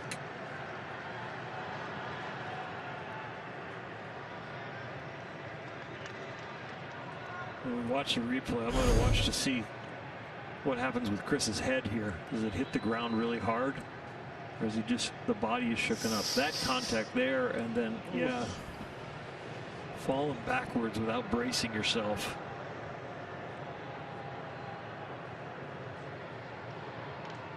Oh, no helmet. Well, thank goodness didn't have any whiplash. Gets the elbow to the neck. And that was a short visit for Dave Roberts to make sure he was okay. So that's a really good sign. From a family full of wrestlers, an old wrestler himself, tough guy, Chris Taylor. He will stay in the game. Dodgers have him cornered here with nobody out, trying to extend this 3-1 lead.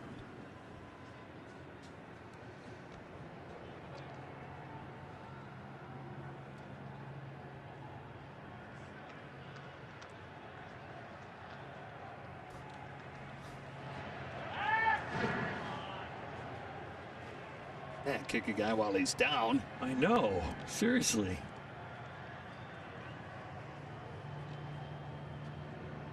Making sure you're good, Chris. At least Pablo, when the ball was coming over there, moved away from the base and gave him a clear path back. Yeah. Peterson with a liner that's caught by Dubon. Heads up base running from Chris Taylor. Dodger Baseball on Sportsnet LA is brought to you by your Southern California Toyota dealer. Get great deals on a bold new Camry at Toyota's We Make It Easy sales event. And by Carl's Jr., the new Monster Angus Thick Burger from Carl's Jr. The only way to stop it is to eat it.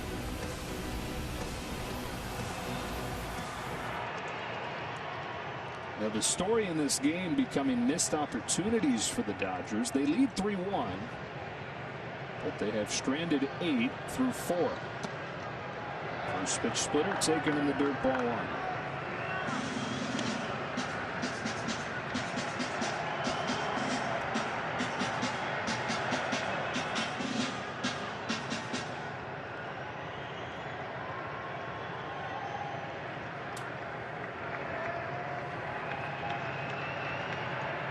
Infield plays halfway as a 1-0 comes home, and Smith grounds it foul, 1-1.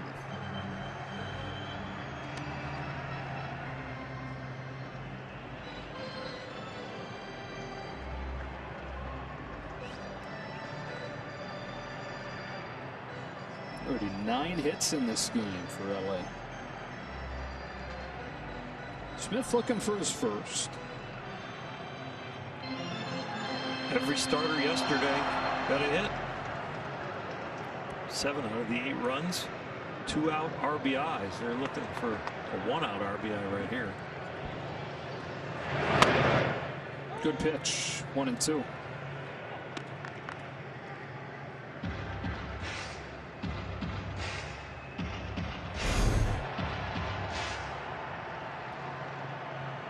Absolutely perfect if you're going low and in.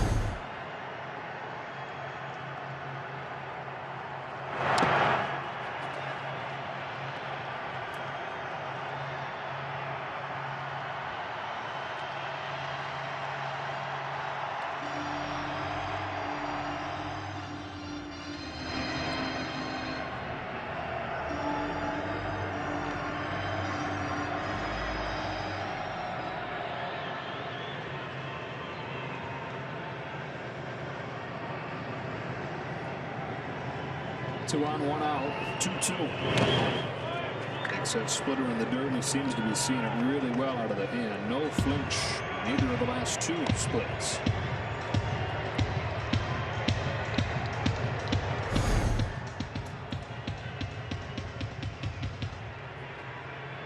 Fastball spin and the split spin are a lot different, and I think that's one of the tough reasons for Gausman not seeing much success. Is he's got to get some pitches that look a little bit more alike and then change direction. That is laced into center field. Yastrzemski comes on to take it away. Seager will come in to score. Heck of a play by Yastrzemski in center.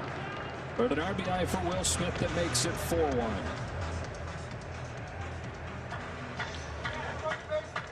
Last 2 balls have been well struck. John Patterson with the line out to second. Now this line drive to center. Yastrzemski has to make the sliding grab. That records the out. With Seager heads up and getting back to third quickly, no chance for him.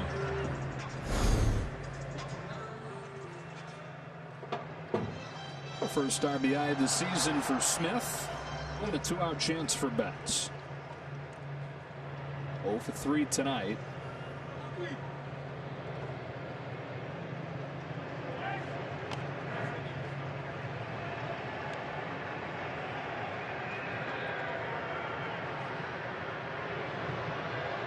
Dodgers just chipping away, a little bit frustrated with all the men they've left on base, but it seems like every batter that comes up there has a chance to put the dagger in the Giants. One swing right here could be 6-1.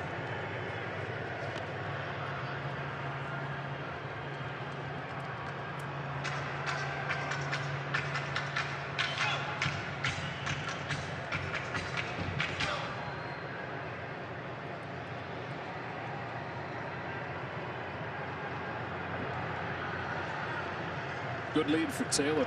He runs. Betts takes a strike. Throw from Brantley, not in time, and a stolen base for Chris Taylor. It'll be interesting if they look at the replay.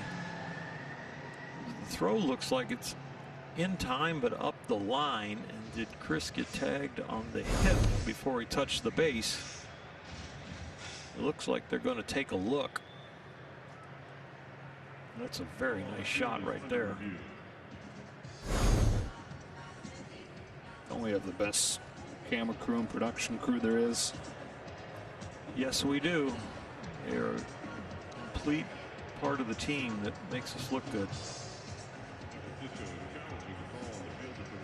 Hey, look, it's Brad Paisley. He's hidden by the umpire right now, but just to the right there. There he is, Brad. Told his wife Kim is back there too. You see him at the Clayton Kershaw Ping Pong Challenge. They also have played poker with him for the charity. Really sweet guy. Good guy.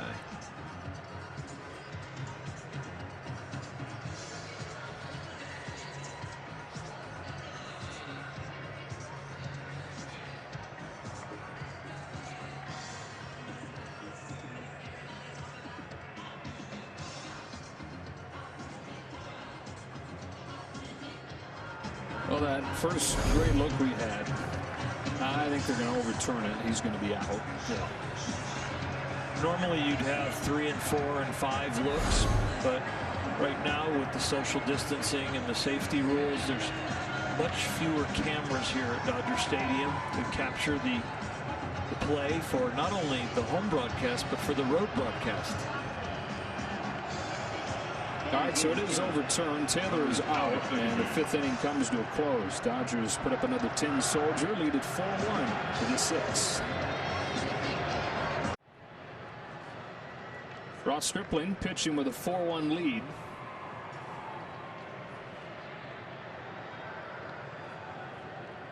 And ready to face Wilmer Flores. 2, 3, and 4 for the Giants. And the 6. Pitch number 71 of the night. Dips low, ball 1. Flores 1 for 2. He singled and he reached on an error. Ross again during the exhibition season. 6 innings, 90 pitches. That is pulled off Turner and trickles into left for a leadoff hit. Second one of the game for Wilmer Flores.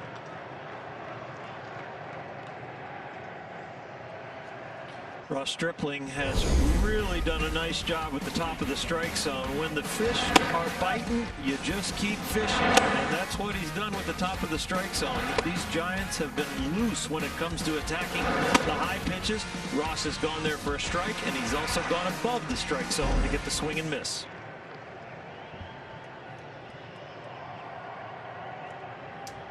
First start of the season for him against the organization that he made the first start of his major league career. What a memorable one that was. Here's Sandoval. A change for strike 1. April of 2016. Cold, rainy night in San Francisco. And this kid named Ross Stripling. Nobody knew anything about at that point. The final spot on the roster, final spot in the rotation, winds up taking a no-hitter into the 8th inning before Dave Roberts removed him with the pitch count getting up there. Remember, it wasn't too far removed from Tommy John surgery at that point. And you've told the story before, Earl.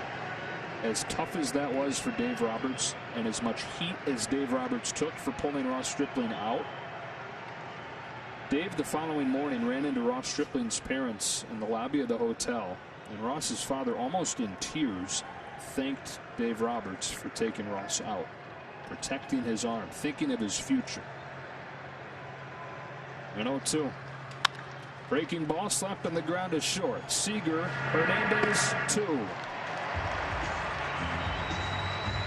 Ross thanked his manager also, not only from the family but from the pitcher himself.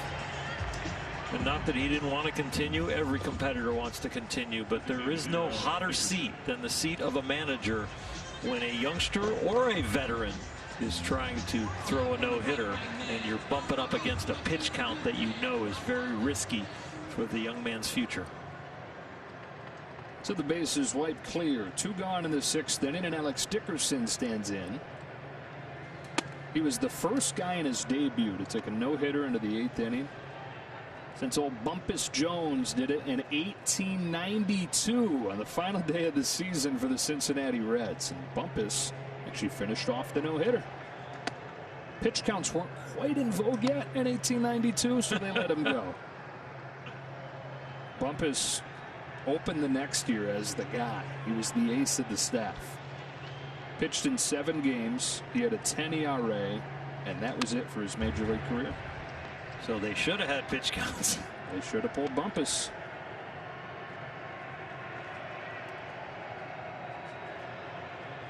One more thing about Bumpus. That no-hitter was the final game before the pitching distance was moved to 60 feet 6 inches. It was at 50 feet when he tosses Nuno. On a 2-1, Dickerson fouls it back, and it evens 2-2. What happened to the great baseball names like Bumpus? I don't know. Oral. Thanks. Oral I Leonard. appreciate that one. Although, yeah, hey, Mookie ain't bad. Mookie's good. What's wrong with JT? Justin Turner? Got some good ones. Breaking ball for strike 3. Dickerson back to the dugout. A 10-pitch inning for Ross Stripling. And a 4-1 lead to the bottom of the 6th. As this game goes to the bottom of the 6th inning, we welcome it back inside. Joe and Oral, and the top of the order coming up here. Yeah, top of the order coming up, and you know what? I'm looking at the defensive side of the ball. The frustrating thing for the offense is they've had a lot of guys on base. They've gotten enough. But the starting pitchers in the first 2 games could have been Kershaw and Buehler. They're May and Stripling. 10 1/3 innings, only 2 runs. And, I mean, depth has been a word that this organization has spoken about for years, and almost to the point where people laugh at it. Betts checks his swing on strike 1, but what a great display of that depth. When you plan on going to the season, Kershaw, Buehler, Price, and instead it's May, Stripling with Buehler coming around in the backside of the whole thing, and still putting up the performances they have. Down and away on Betts, 1-1. Yeah, we expected the offense to produce, especially what they showed in the exhibition. 3 exhibition games, and then opening day winning 8-1, and now here they are up 4-1 with tons of traffic. But there was a little oh no when all of a sudden Clayton came up with the bad back, and all of a sudden Ross slipped into the rotation for sure, with David Price opting out, Walker Buehler not being built up. So it's like, okay, is the Achilles heel now the starters? Well, not so far.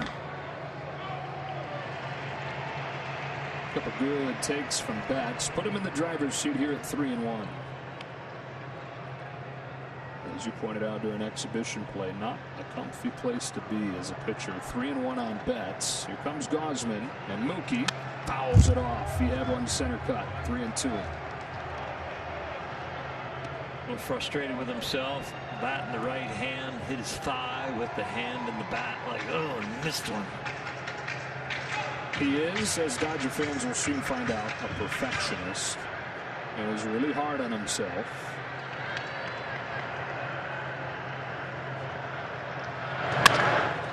Lifted to center field for Yastrzemski. Now, those around him in Boston said that he'd think he was the worst hitter in the league if you listen to him talk to himself in the cage or batting practice. He's saying, I just can't find it. And you look, and he's hitting 330. Time now for Coors Light, beating the pressure as Max Muncy comes up.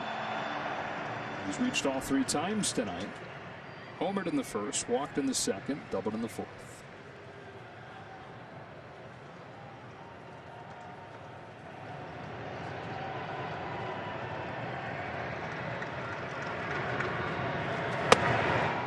Tailing fastball, strike 1.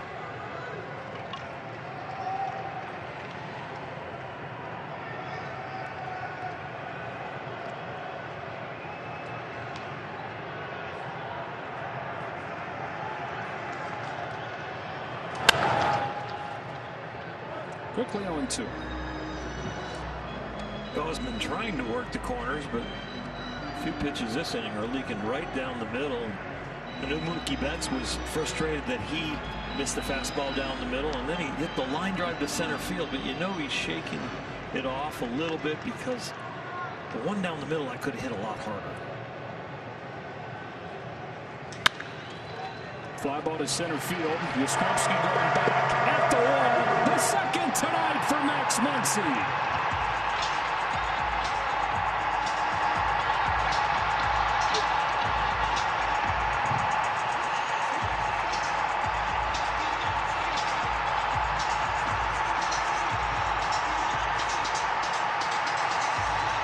To left center field.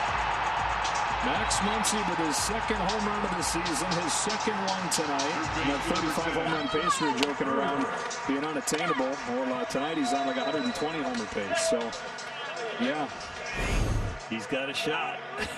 They want to go up and in, they go low and away. Well, that's got to be a red zone for Max Muncy. Don't go there. But they did, and he made him pay.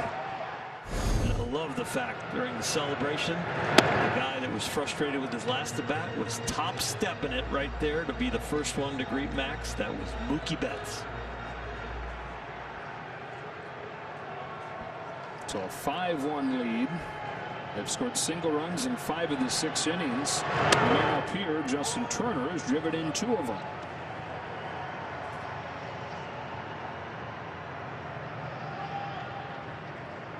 Boy, look at your 2 and 3 spots on your lineup card, buddy. Muncy and Turner. Yeah. They've reached all 7 times combined. Combined, they've driven in 4. They've scored 3.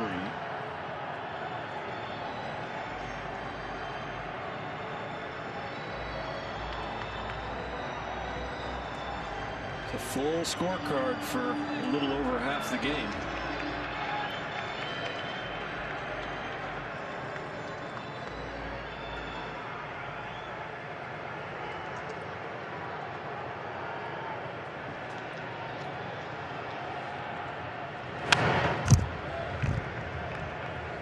Back of that home run again from Muncy.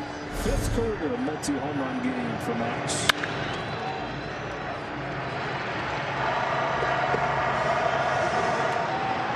Into the new home run seats.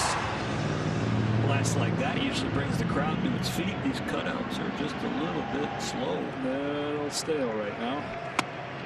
Turner down, swinging on that splitter for out number 2.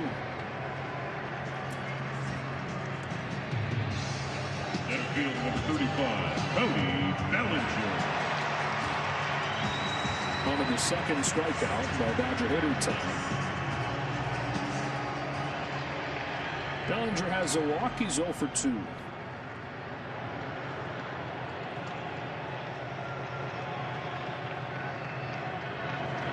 Much was made during inter-squad play and into the exhibition of the new stance that Cody Bellinger brought in.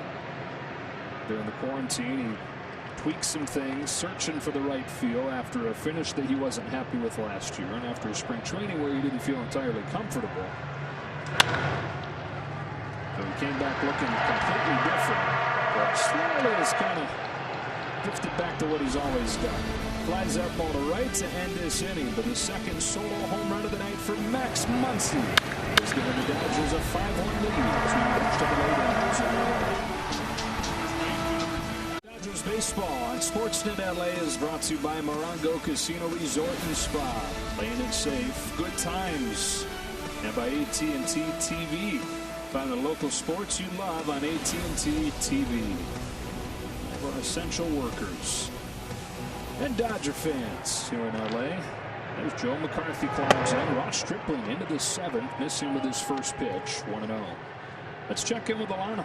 Guys, Clayton Kershaw had an MRI on Tuesday because of that back stiffness. Good news, that MRI is clean, so Clayton Kershaw was in much better spirits today than perhaps he was yesterday. In fact, he was able to play catch today from 90 feet. He said that he shouldn't be out that long, although he wouldn't give a timetable, but he's definitely in good spirits and actually feeling pretty good physically as well. Okay, Alana, as McCarthy flies out to Taylor. Hopefully he's back as quickly as possible, but either way, what a bummer. I mean, he was feeling so good going into spring training. He was feeling so good when he showed up after the quarantine. He was getting ready for his 9th opening day start. And even if he serves the minimum amount of time on the injured list, it's still just what a shame. It is sad, but maybe it'll make him fresh for the end of October in the World Series. There's Dubon with 1 out. There's ball 1. So many good signs that it is just a minor tweak in his back, because yesterday he was out for opening day on the bench with his teammates. You saw him moving around in some camera shots where he was stretching his back and his legs, so that was good. Stayed out for the whole game, and then to see him come out and do his stretching and all of a sudden start playing catch with a few of the observers from the training staff watching him, but to be right out there the very next day playing catch, that's a really good sign. Here's the 1-1.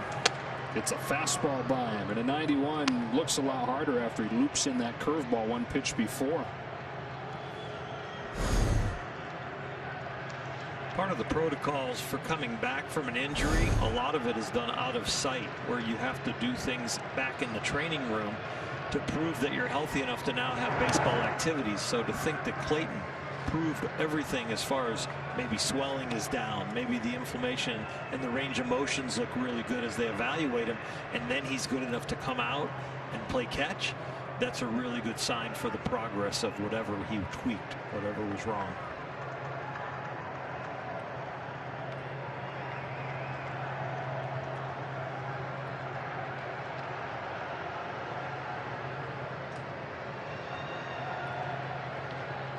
Here's a 2-2 pitch. Dubon goes up and gets it. Tomahawks it in the air to left. Taylor's back at the wall. Comes forward with room. Measured it up. Came in to catch it. 2 up and 2 down in the 7th. Now a word from AT&T TV. Watch the local sports you love on AT&T TV. And you blink, Oral. There's 2 gone in the 7th, and Ross Stripling's putting together a gem. He is protecting a bullpen that doesn't need protection right now. He is just on his own mission. With his new pitching coach, Mark Pryor. Brandon Crawford, a curve, strike 1.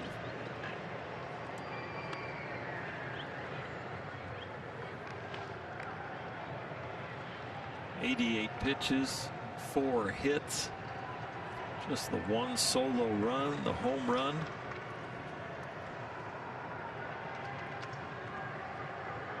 Dodgers have passed the magic number of 4, which takes their winning percentage almost about 75%.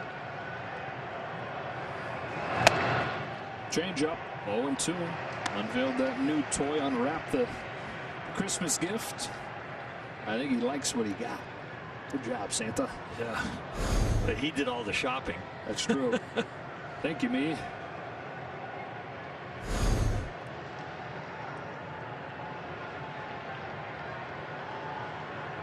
Kicks and deals 0-2. Threw it again, tapped by the bag, foul. Excuse me, double almost. Right. Ross has got to be saying, you got to be kidding me. Okay. He's got 7 Ks tonight. He's not walked anybody. In fact, the Dodgers haven't walked anybody this season. All season long, Oral. It's quite a string. That's something. It's got to be some kind of record. Another 0-2. Goes way up there to get it. Foul ground. Stripling giving chase. So is Smith, but it's in the dugout. On the net. Top of the dugout. And that ball will stay there forever. Originally, our cardboard cutouts were right over there. I'm wondering if it hit one of us and we get the ball. Did you give it to Blake? I brought a baby and a Bjorn.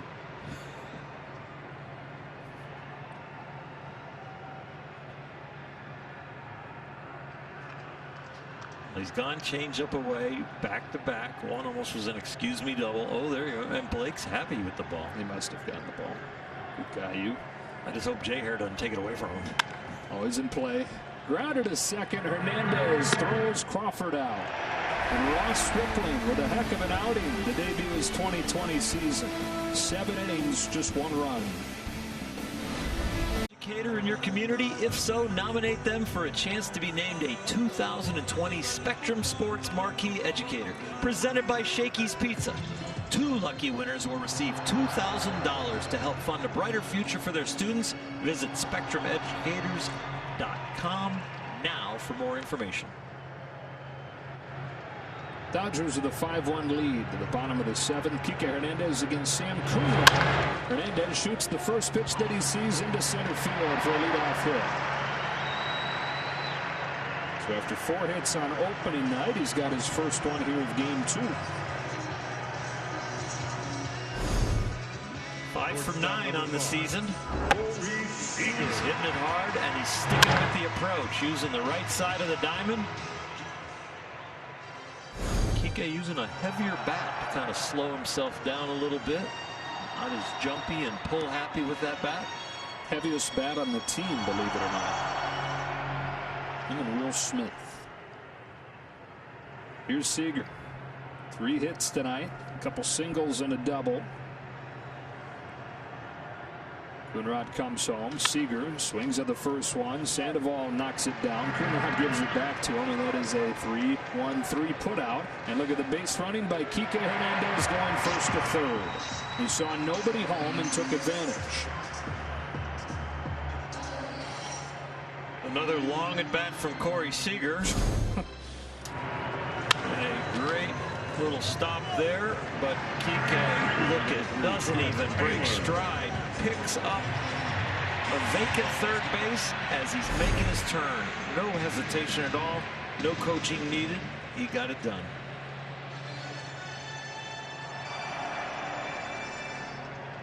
Good to see Chris Taylor staying in this game, seemingly unaffected by that collision with Pablo Sandoval, huh? Yes, it is.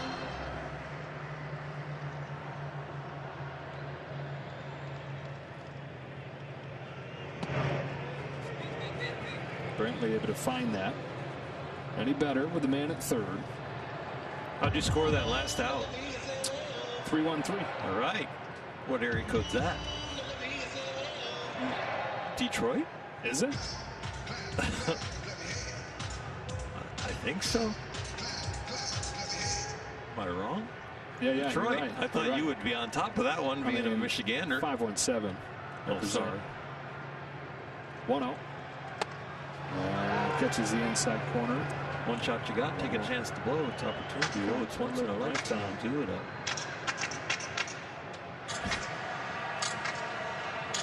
Action down in the Giants bullpen. It's Wandy Peralta. The bullpen that never sleeps.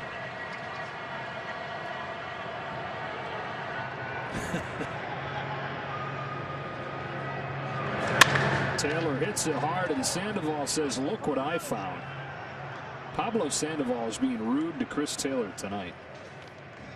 It was a great bat flip, but it was out of frustration from Chris Taylor. Designated hitter number 31, Jock Peterson. Yeah, he gets body blocked as he heads into first base in the last at bat, and now he gets snow coned.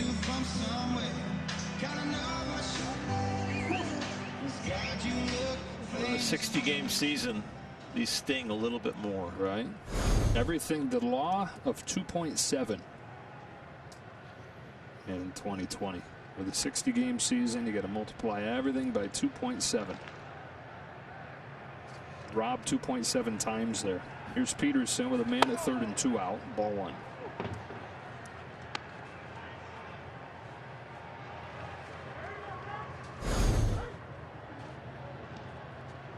He's screaming before he gets hit, and he didn't get hit. But he remembers what it feels like to get hit there.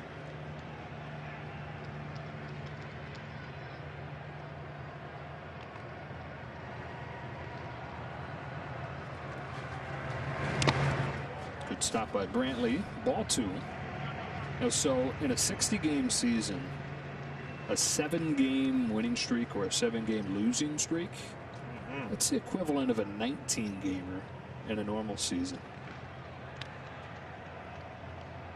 When we get down to the end of this season, people are going to remember individual plays of why they're not in the playoffs.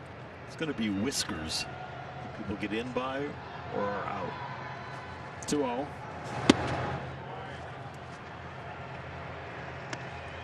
It's going to be jammed up too. I mean, especially look at like the Central and the East.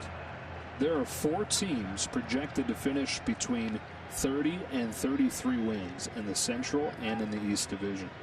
I guess it's helped out by the expanded playoff field, because those teams are thinking, man, oh man. I think that's going to slow down the trade deadline. With that many people with a chance to make the playoffs, I don't think there's going to be as many parts moving.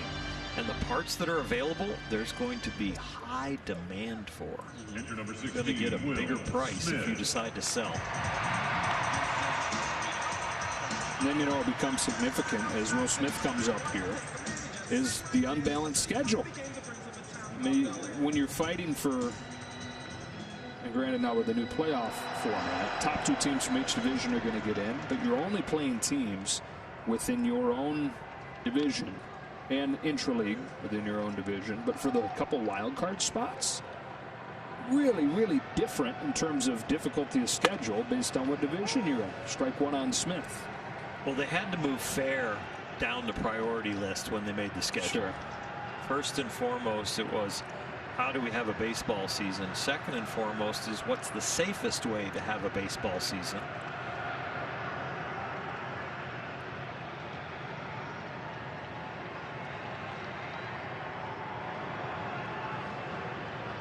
There goes Peterson. Throw to second. Gets by Dubon. And in to score comes Hernandez. Peterson winds up at third, and the Dodgers steal a run here. Well, the Giants, in addition to being undermanned, not as talented, have played some sloppy baseball as well these two games.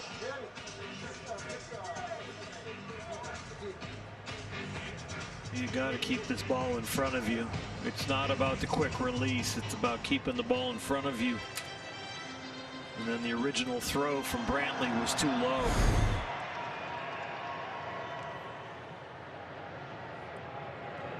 Peterson at third with 2 gone, and that is a ball. 2-1 on Will Smith. Texas Rangers this year will travel the most miles, 14,708. The fewest miles will be traveled by the Detroit Tigers. No, the Milwaukee Brewers. 4,039 is all. It's very interesting, keeping everybody in their divisions and what it does to the schedule and the travel and the safety of the travel.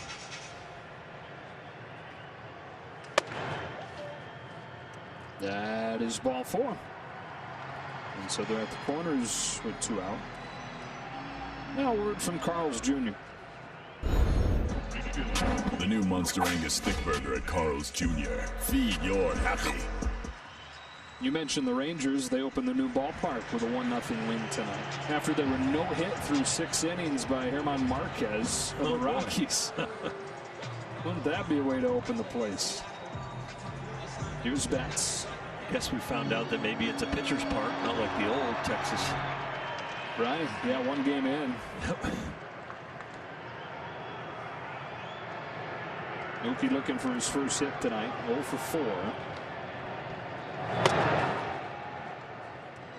Rides in and he takes it, ball 1.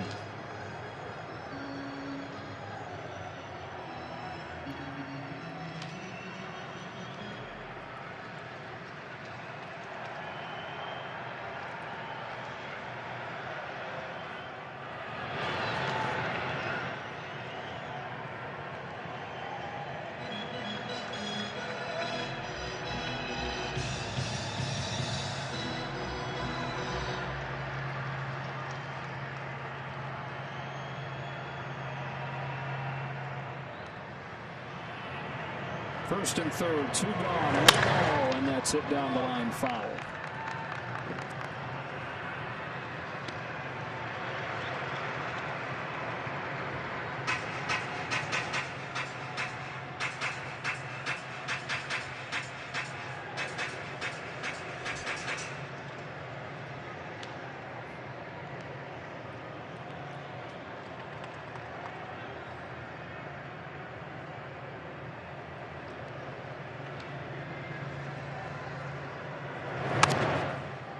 Out and eats up his knuckles, 1 and 2.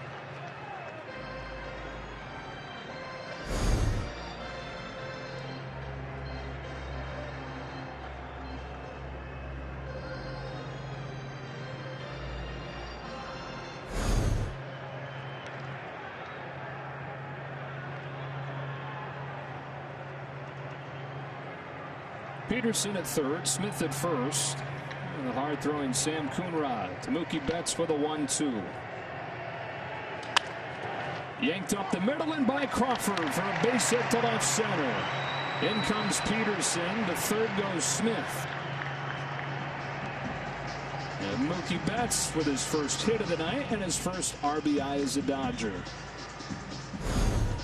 The tailing action from Coonrod, and he pulls his hands in to get the barrel to it, gets just enough of it to sneak it by Brandon Crawford. First baseman number 13, Max Muncy.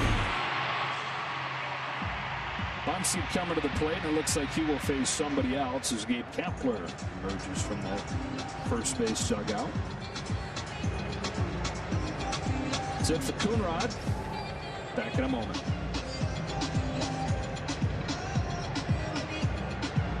Is brought to you by the SoCal BMW Centers. BMW, the ultimate driving machine.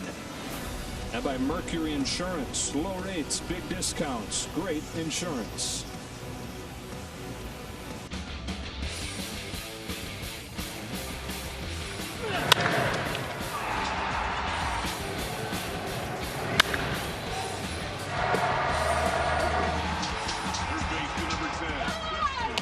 Muncy has reached all 4 times tonight. He's got a pair of home runs and a double. And looking for his second career 40th game. That one against the Padres August of last season. He faces the left-handed throwing Wandy Peralta, a couple days shy of his 29th birthday. Home with the first one. Strike one.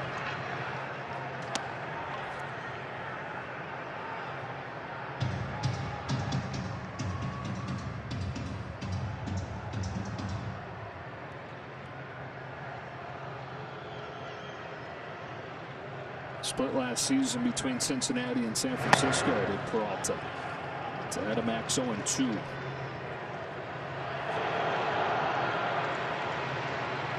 Fastball slider change from Peralta. Now Muncy down in an 0-2 count. 2 sliders so far. Is he going to set it up or stick with it?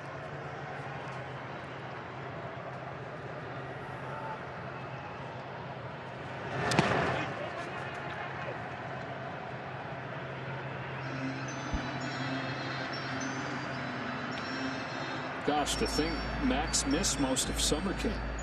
They hit in the finger one of the first days. He just came back for the final couple of inter squads and then the exhibitions. Same guy who broke his forearm last year and was back in the lineup 2 weeks later. 2 on, 2 out, 1-2. He lays off and the count evens 2-2.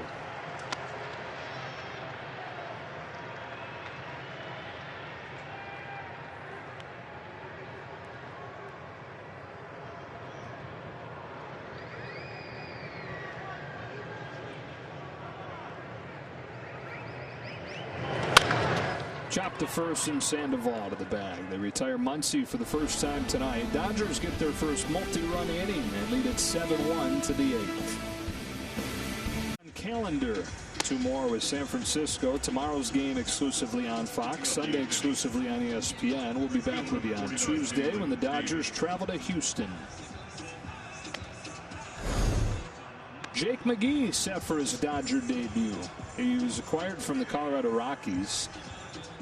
And instead of hopping on a plane and risking an airport environment being a plane, he drove 17 hours from Denver to Los Angeles and was in an exhibition game later that night. Didn't pitch well, but it made a lot more sense when he figured out he just got out of the car.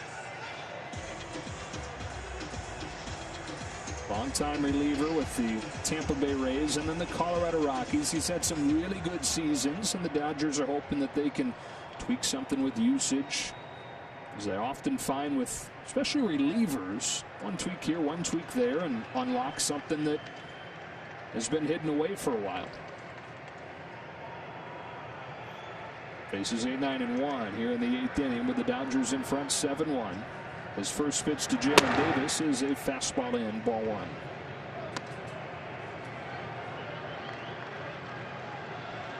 Davis's solo home run in the 3rd, accounting for the Giants scoring.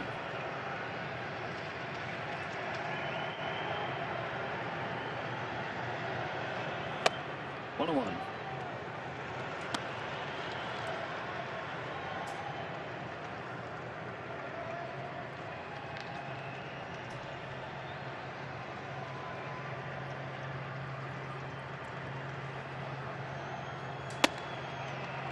Ball 2.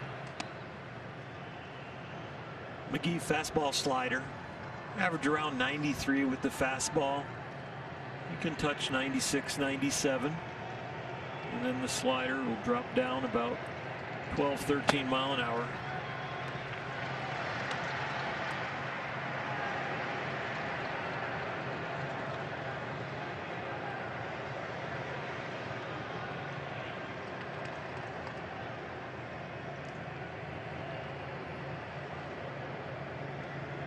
Here's his 2-2 to Jalen Davis. It's fouled off. We'll do it again.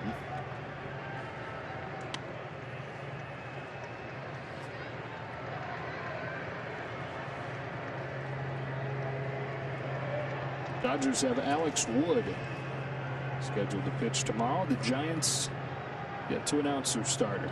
They didn't announce Tyler Anderson until a few hours before the game today. But we've seen Cueto and Smiley yesterday. Saw Anderson and Gausman today. Would lead you to believe tomorrow would be Jeff Samardzija. But who knows? You don't know. Sky high, fly ball into center field. Bellinger and Betts coming together. It's Bellinger for the first out. Gear up for the 2020 Dodger baseball season without ever leaving your home. Your official Dodger merchandise is available for curbside pickup or home delivery. See Instagram at Dodgers Top of the Park for details on how you can get some. 7-1 game with one gone in the 8th inning. And here's a 9-hitter, Rob Brantley. We talked about this a little bit during the exhibition schedule, but how Gabe Kapler looks like could be the one who questions some conventional wisdom and some of the traditions of naming your starter in advance, exchanging lineups early. He said, look, those are unwritten rules. And he's unapologetic about looking for every edge that he can find, especially right now when, again, this is a very young, inexperienced team that needs every edge that it can find. So is he going to be the first guy to really embrace not telling the other team who he's starting right up until the last minute? Brantley breaks his bat on a roller to the shifted Turner. 2 out, 2 down. Well, that would include warming up 2 pitchers in the bullpen, having 2 guys come out and stretch, and maybe long toss, and then warm up in the bullpen, and you don't know who you're facing until you walk up, exchange lineup cards with the umpires, and you see when you get your copy, either Bob Guerin or Dave Roberts decides to go up. That's when you find out who's pitching for the Giants. Saw it a little bit in the postseason a couple years ago. Craig Counsell with the Milwaukee Brewers, having a starter face one hitter and then switching handedness. With as platoon oriented as a lot of teams are these days, it can really mess with the lineup. Here's Yastrzemski fouling off the first one.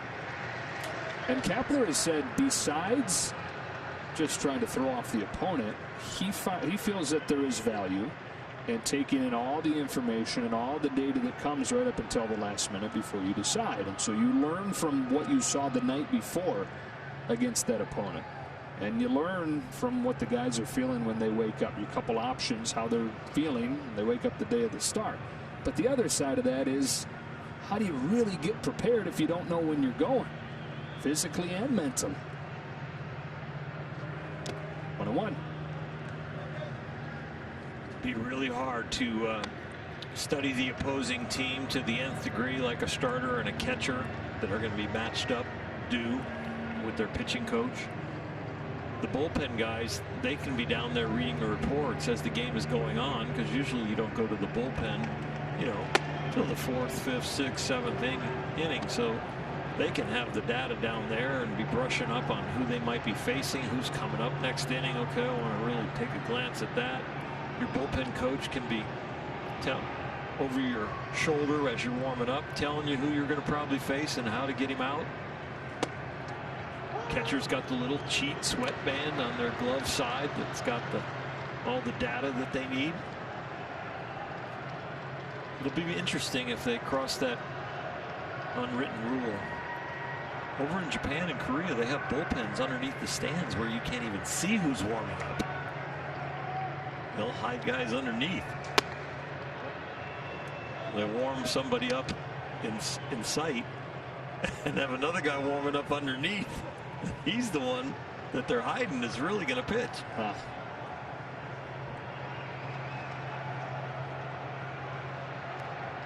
Good luck. Everything new is always met with resistance. It's a walk, and the Giants with the 2-out base runner. But reading that same article, it was Andrew Baggerly on The Athletic that wrote it. But Black was quoted, David Bell, manager of the Cincinnati Reds, was quoted, and both those guys more or less said, you could do it, and maybe we get to a time when it's done, and that's common practice when you don't share your starters, share your rotation with the opposition. But I ain't going to be the first guy to do it. Yeah. There's Flores with 2 out.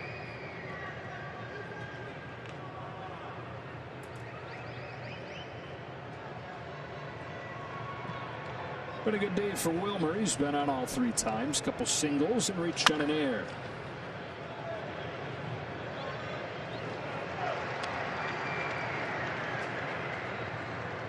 Wilmer, one of 4 boys in his family.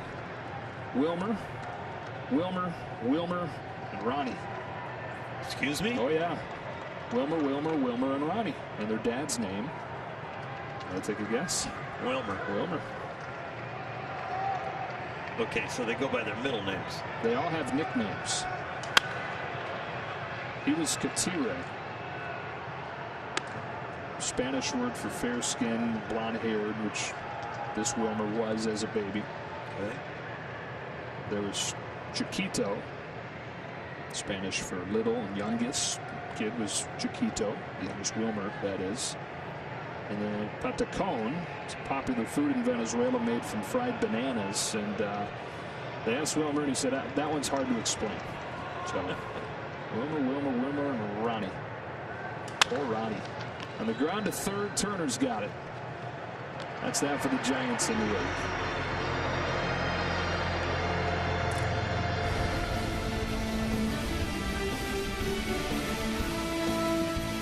Access Sportsnet Dodgers. All right, thanks, guys. A great night on the mound for Ross Stripling. 1 run through 7 innings, but Max Muncy, a couple bombs tonight, Jerry. I'm getting the hang of this thing. Let kick, let it go, and look for the ocean somewhere. Try to be better for our postgame show. We'll see you guys soon.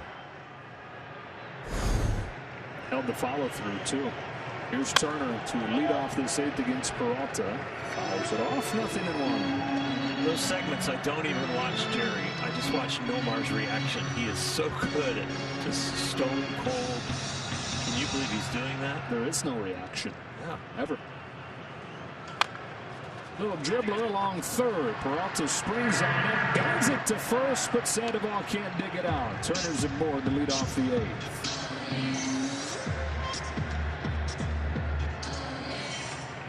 Center fielder number 35, Cody Bellinger. E1 or E3? I'm going to say E3. We won't know for a while until it comes over the Textoso line. Zoom. That's from Petros and Money. Love those guys. I absolutely love it. I got a text from Petros. Edwin Rios, by the way, going to pinch run here. Kind of a welcome back. Nice. Thanks for the look, Petros. Thanks for nothing, dude. Hope he's still up. Score 7-1. I don't see Petros as an early bedtime guy. Okay. Let's see if I get a text. I'll tell you. Live. Cody looking for his first hit tonight. He walked his first time, but 0 for 3.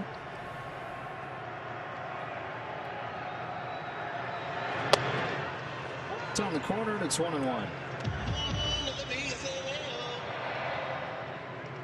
Okay, so Stripling's 7 solid innings tonight, but it wasn't the longest opening day outing. Kyle Hendricks of the Cubs went the distance and shut out the Milwaukee Brewers. It's the first opening day complete game shutout since Clayton Kershaw in 2013. Same day that he homered against the San Francisco Giants. Only home run of his career.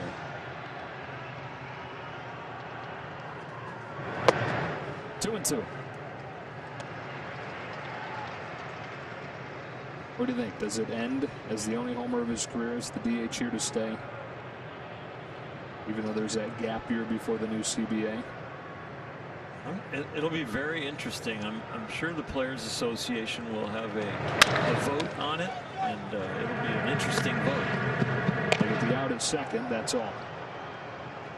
I have a feeling if it comes down to a vote on the player side, though, it'll be that the DH stays.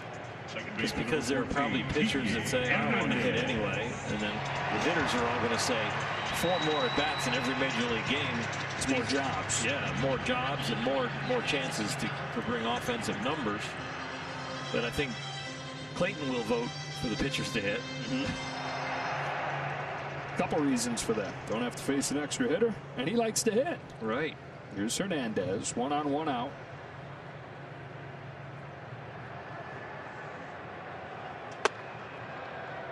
Ball 1.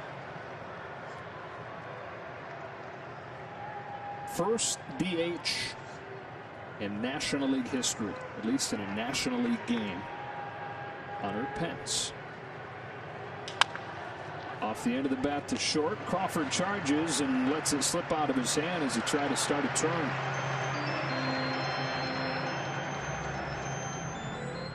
San Francisco has played some shoddy defense so far in these 2 games, and that's the last person you expected from. This guy is slick.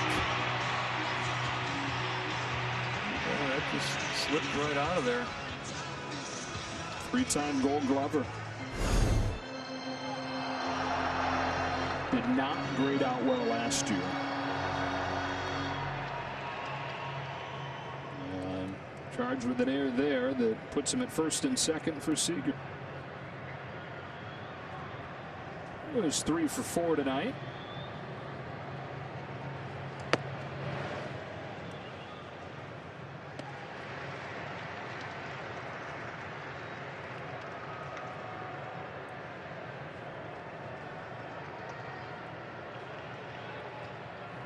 Still waiting for the call on Justin Turner's ball.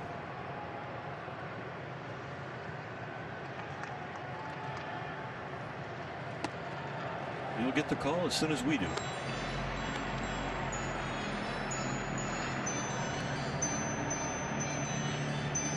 Two and on a guy that was an all-star and a Silver Slugger, both of his fully healthy seasons prior to the surgery, 16 and 17. And then the Tommy John and the hip surgery in 18.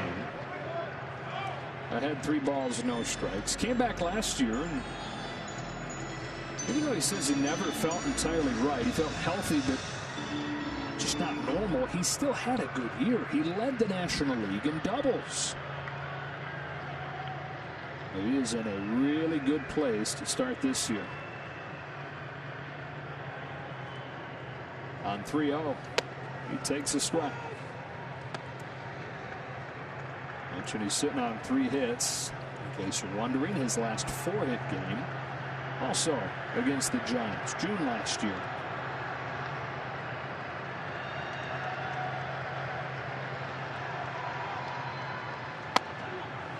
Full count.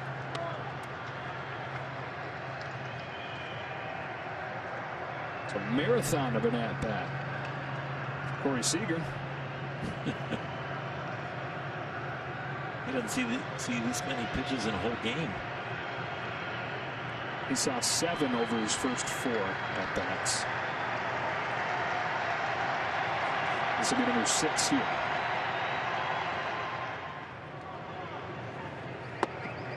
And it's a walk. Now word from Morongo. Playing it safe. The good times are back. Number 3, Chris Taylor. Loaded up for Taylor like they were in the first inning when he flied to left. Last time up, he hit a scorcher. He was snow-coned at first by Sandoval.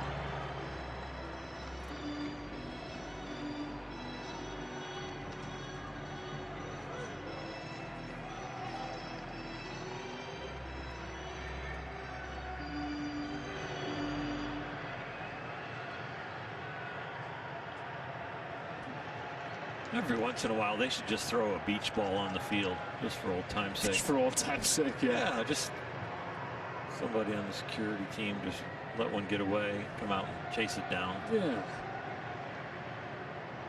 Paper airplane. Ball one.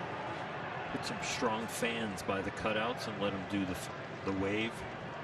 Strong fans, like they could just rattle them, and then the fan would go through, and it would just rattle them like a wave. But the fan would have to move, no? Well, you'd have to, you'd have a fan for each section, and you'd turn it on quick, turn the next one on, turn the next one off. Right. Stay with me there. I am. Stay with me, Davis. you thought about that. You put some thought into the wave. Just now, you could tell how good of an idea it was. It sounds very fleshed out. 1-1.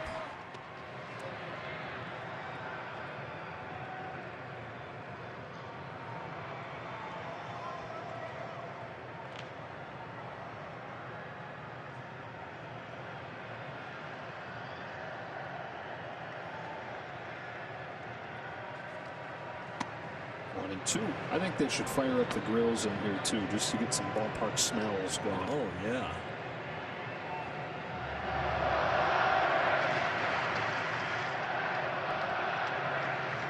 Bellinger at third, Hernandez at second, and Seager at first. Have done this without the benefit of a hit here in the 8th inning.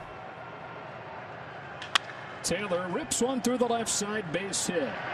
They go station to station. Bellinger scores.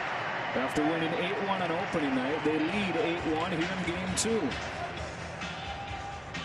Chris Taylor erasing some of the frustration, but he does to get to stand down there with Pablo Sandoval and talk a little bit about tackle football that they played earlier, and then they moved to flag football when Sandoval flagged down his line drive, but now this line drive finds the 6th hole and an RBI for Chris Taylor. Did you see today Anthony Rizzo offered one of the base runners for the Brewers hand sanitizer when he got on? It was beautiful. Awesome. Loaded up for a pinch hitting Barnes. Fouls it back, strike 1. This is the DH spot. He's pinch hitting for Jock Peterson.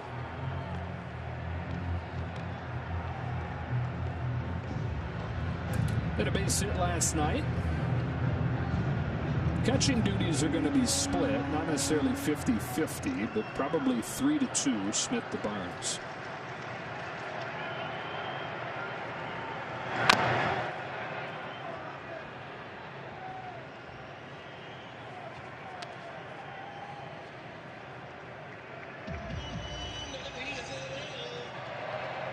For Austin, he'll take that right now. After a very, very rough 2019, saw him only get 8 plate appearances over the final 2 months, included a stay in AAA, while Will Smith, for last year, took the job.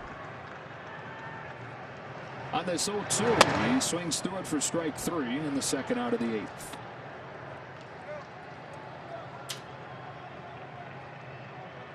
Catcher number 16, Will Smith. Well, that's a pitch that Austin knows he should handle. He's a very good low ball hitter. That was to his strength. Speaking of Smith, here he is. 356 with runners in scoring position last year, and ahead here 1-0. Especially good last year late in games. This is late, although it doesn't come with kind of pressure you normally associate with late in the game.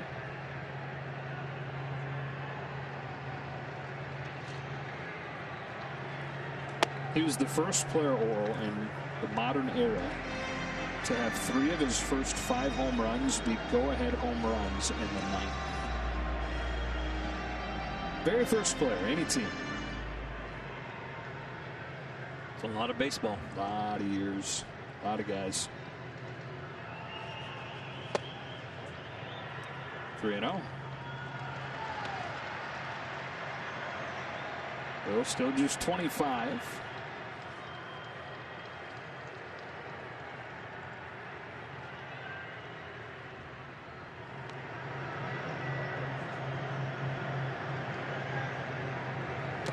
That is a 4-pitch walk, and it'll bring home the 9th run of the game. So Smith gets an easy RBI there as Hernandez steps on home, and it's back to the top of the order for Betts.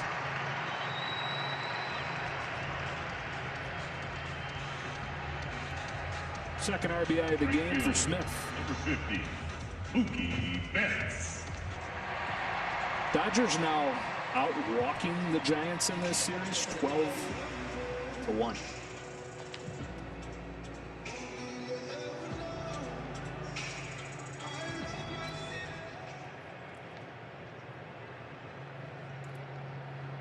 Betts drove in a run with a base hit his last time. Here he is with the bases loaded.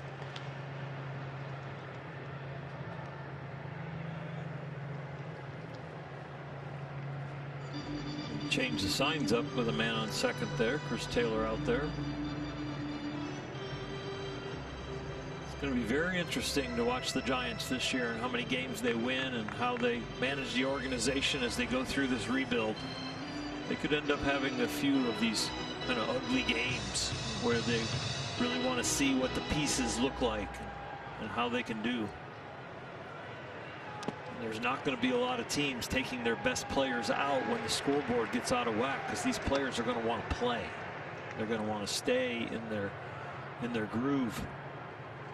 And some of them are going to be playing for next year's salary. They're not going to want to just say, oh yeah, I'll take the rest of the day off, let somebody else have the opportunity to go gather some statistics.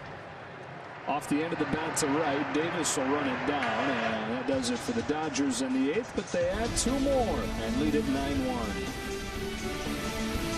Pet Foods, a special dog cutout section has been created just for your four-legged Dodger fans. Proceeds benefit the Los Angeles Dodgers Foundation with a mission to improve education, healthcare, homelessness, and social justice. Visit Dodgers.com/fan-cutouts. Should be /doggy cutouts, sponsored by Lucy Pet. That's a long slash. That's a lot of typing. Yeah. Here's Dylan Floro.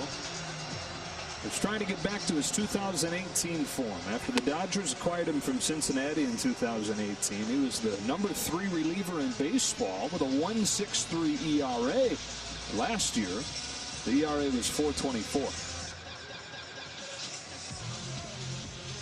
Couple defensive changes. Edwin Rios came in to pinch run for Justin Turner. He stays in and plays third. Right now shifted over to the right side. And that is Terrence Gore, who made the 30-man roster really as a pinch running specialist, although can play some defense for Dave Roberts too.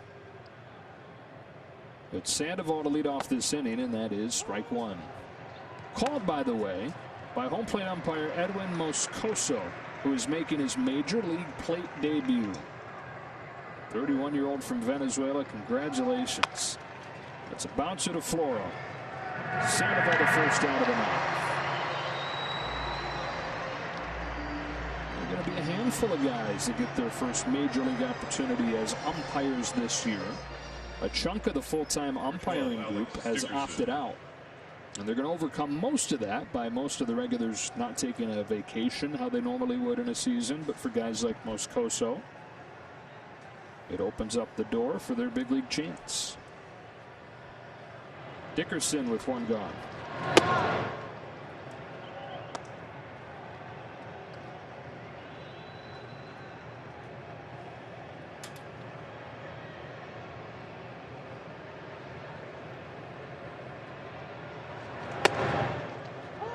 One on one.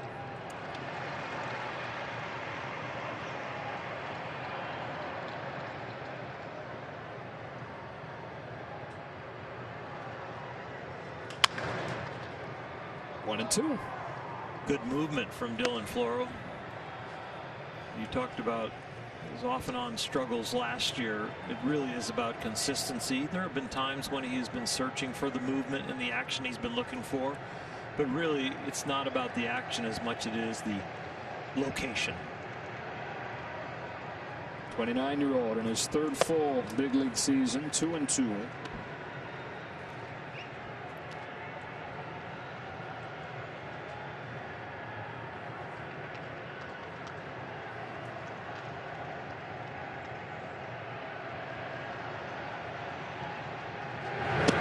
It's a chase for strike three. 2 up and 2 down in the ninth for Floro. I got a text not only from Petros, but from Matt Money Smith. They're both loving the broadcast, and from you, they want more 1800s Bumpus talk. I can talk Bumpus Jones for days, boys.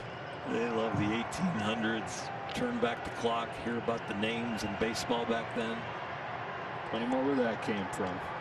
And if any two people in Los Angeles know what the people want, it's those two. The voices of the people, Petros and money. Some of the people are saying easy now.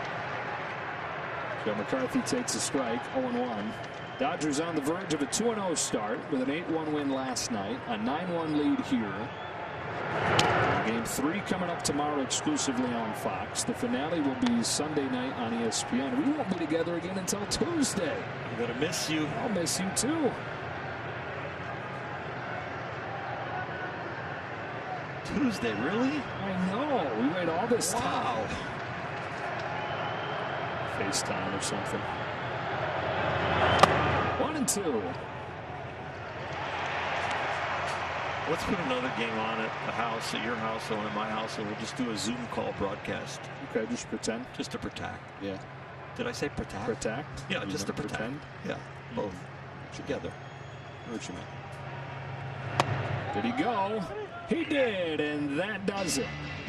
So the Dodgers with an 8-1 win in Game 1, a 9-1 win in Game 2. They pecked at him early on the offensive side and almost pecked him to death until the twos started coming up at the end. But the guy who really set the table today was Ross Stripling. Outstanding outing for a Game 2 starter. Dustin May Game 1, Ross Stripling Game 2. We'll see Alex Wood tomorrow. Yeah, Stripling goes 7 innings, gives up just 1 run. They ride the bat of Max Muncy, who clubs 2 home runs.